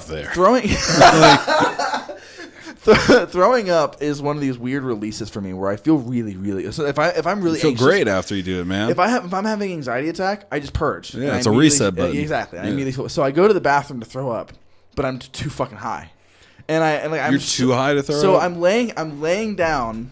My head's on the bowl. My hands are on the dirty ass fucking Harkins floor. I take my dirty ass hands and shove them in my mouth to force me to throw up, and I can't do. I'm too. It's I think I figured out what it was. I was you fucking kiss him after this. I don't care how long ago that was. Keep your dirty ass mouth away from me. So I'm fucking dehydrated as shit. I can't focus on anything. I can't throw up. It's not working. So I eventually wrap my arms around the bottom of the toilet and just hold on. And I just lay there on the fucking floor. Like, I fucking lay there. And I lay there for what was probably only like 45 seconds. But didn't you say I was gone for a while? You were gone for at least 20 minutes. I was gone for at least 20 minutes. In the bathroom holding on to it. That's a whole plot point. And then your mom my dad's wondering where I am. Too much. And, my mom fucking... Your mom knew. So that was fucking right. And then I came back, and the whole movie was just an endurance test of like, close your eye. Luckily, I'd already seen the movie, so but like, two things happen. One, I'm laying into her and I'm melting in her, and I'm just like, I love you, so happy you're here. I love you so much. I love you so much. Now, here's the other thing. My dad would call me a bitch. As I started to very unfortunately, aggravatingly slowly come out of this, I start to watch the movie as just like coming down from a high. And I realized this kind of fucking sucks. Like, I'm like watching the movie. The first time I watched it, I was blown away by the effects. And I'm not a CG guy. I hate fucking bear isn't real. Like, somebody told me it was. I'm not a CG guy. I like you said Tarantino earlier. I like long fucking those kind of films, very organic. When it comes to horror movies, like practical effects of a fake arm getting cut off. I don't like fucking CG. So I was blown away. But stoned as shit, I see the green screen everywhere. All I see is the way this movie was edited. Calling bullshit in the middle of the whole theater. So, hey, motherfuckers in the back, did you see that? All right.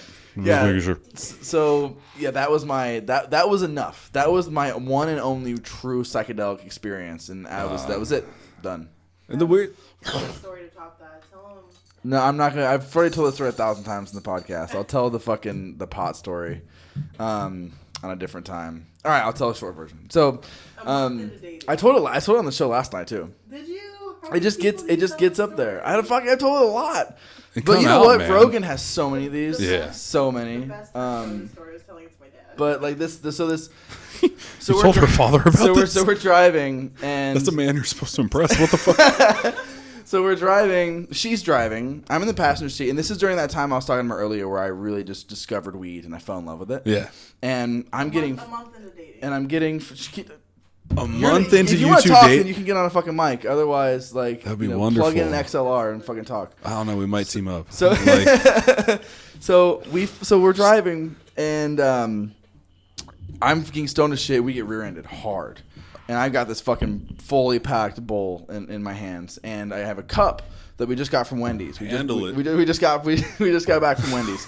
So we're on the 10. So it's not even like in the middle of nowhere. We're on the fucking 10, the 10 and 7th Street, and we get rear-ended hard. And my first immediate thought is, "Are you okay?" My next thought is, "I'm fucked." Like so I tell her I'm okay. And I asked her, like, "Hey, smoke a cigarette." Now, she saw that as like, he's being so sweet. He wants me to make sure I'm okay, and I'm feeling better. Truth is, like, this smell needs to go away now. So fucking, so she doesn't even know that for until like a month later when we're fucking talking about it. You're like, you did that to fucking get the smell out? I thought you were trying to be nice. That was later that day. And fucking, so that's all happening, and so she's smoking a cigarette, and I need to figure out immediately what the fuck am I gonna do about this weed that I have. So I see the Wendy's cup filled with, that's because they do the freestyle drinks or whatever. So it was grape Sprite, and I fucking just dunked it in the fucking drink. Oh man, you gotta hammer that out. So so it's in the drink now. Police cut to, cops are here, sunglasses on. Like and we step outside the car. I've just been like, I've been crying since before it happened. Did you see that fucking Jungle Book? That shit made me cry. That fucking bear. So we're fucking. So I'm on the side of the road, and I'm holding on to this, and I'm just. I have not let go of this cup because I'm not leaving it in the fucking car. I'm making sure I'm in complete control.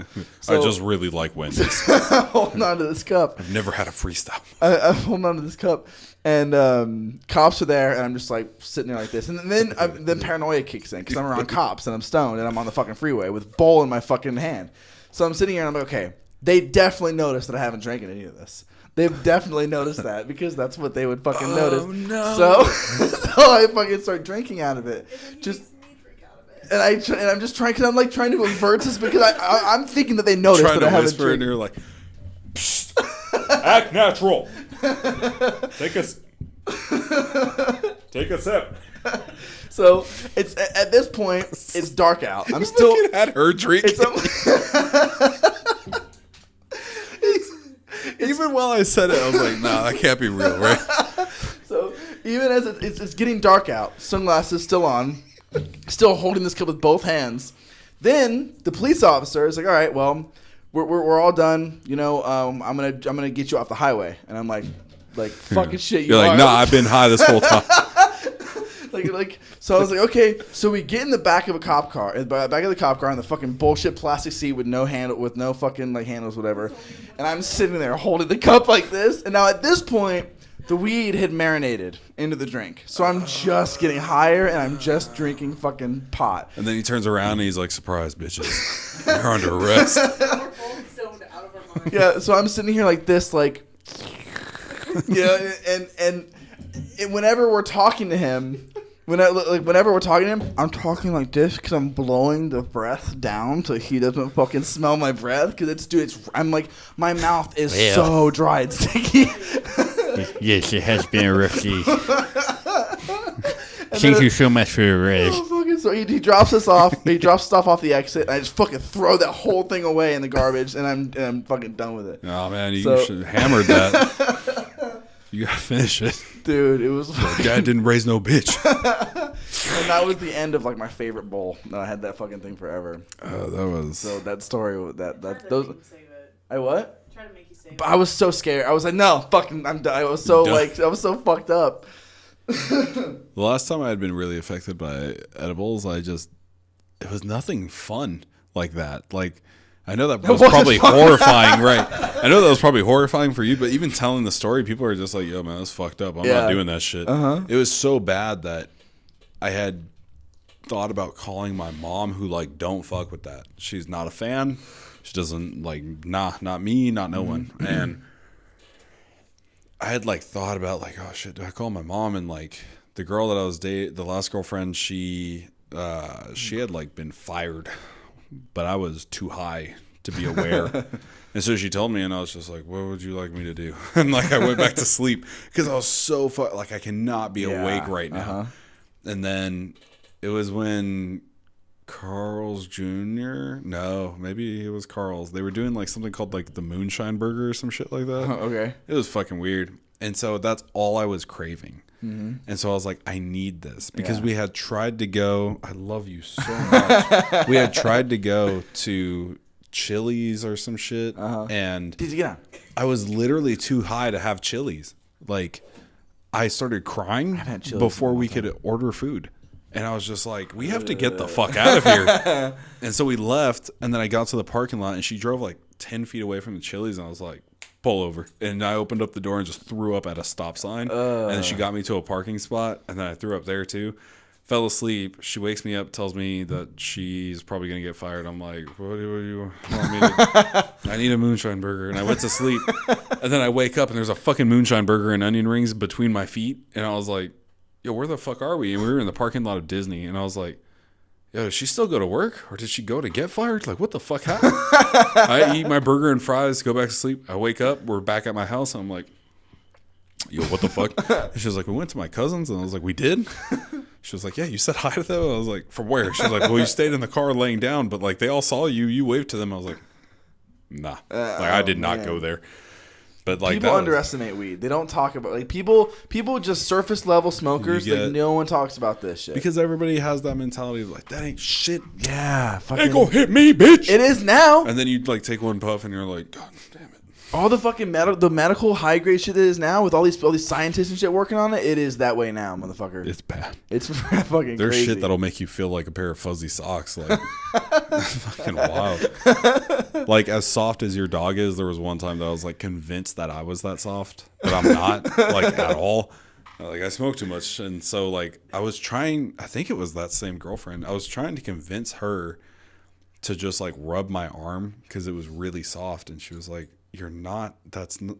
I got so high once that All right. I was really fucking high and I was laying out back at my parents' house and we were listening to the radio on this beat ass boombox that we had out back and we had like a little some like patio furniture and I'm laying down with my buddy and we're fucking really high and Evanescence comes on and it's fucking My Immortal, right? Okay. So My Immortal's playing. You start crying. Piano, right? no, it's this piano ballad, and I'm fucked. And I'm listening to every single note and every little chord progression and every change, and I'm so high. And I said nothing, and then out of nowhere, I just said, "Amy Lee is this generation's Beethoven."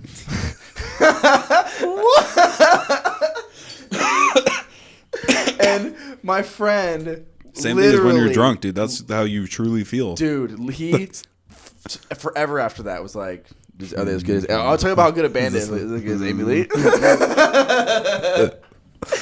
Oh, fuck. I do that. I say stupid shit. But sometimes, man, if I remember I'd be in a bad mood and I'd be out there and I'd be with somebody and they'd be like across from me and I just like look in their fucking face and it's all like dark and shit. And I'm just like imagining their face, all these crazy contortions and stuff. Like, and they step into the light and you're like, oh, fuck, you're still ugly. Like, shit. You're actually worse than I imagined. dude, I'm so fucking happy that this happened. Right. So I have This to is cut. great. We're at 3 hours almost now. I have to go to bed. Well, Here fucking- in a little bit. Holy shit. So do I. Fucking yeah, right? I did not realize.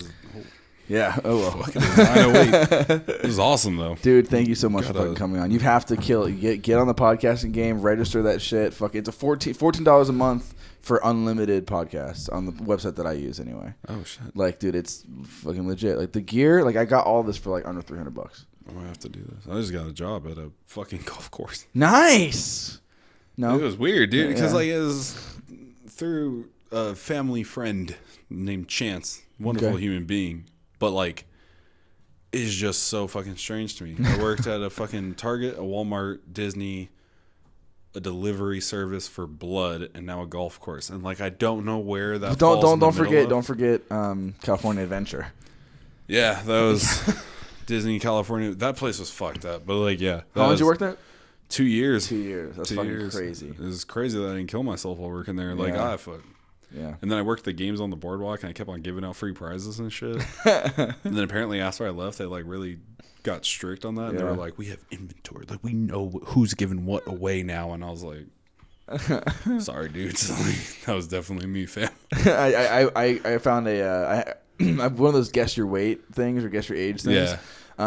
They lost, and I got a little glass framed Blink-182 poster from the Enema of the State era when I was like 6, and I had that shit in my bedroom forever. Like What that the was when they fuck? were on the top of there was back then. That was like 1999 to 2000, something like that. Shit.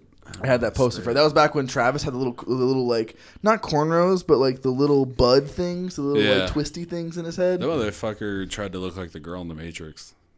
Yeah, that's what I'm talking about. Travis Trent- Barker, a wild motherfucker. Didn't that fool survive like a plane crash or some shit? Yeah, he fucking did. Like What the fuck, dude? Like, and then he has the greatest boombox tattoo ever. Yeah, he does. That's great. Across the All right, we have to stomach. stop. We're gonna fucking just go on forever, you and me. Fucking shit. All right, well, check gotta do out this more. fucking Birthmarks too. Nah, Don't check it out. If it comes back, I'll let you know. All right, we'll fucking. It I'll might. let people know It might that it's not. happening. Dude, thank you so much for the fucking wonderful conversation. Thank you. This has You're a been great. really, really I special want to come back individual. here. This is wonderful. Dude, come over. Let's hang out. Whenever Like I you're said, ready. like I'm gonna be alone and terrified for. I don't do for shit God Monday knows how through long. Thursday, dude. Let's do something. Damn. Yeah. Yeah, that's perfect because I work Monday through Friday. Love your dog. All right. All right, man. Thank you so much. Thank you guys ever so much for listening. I still don't have a good sign off for this show. Get stoked. I love you. I love you.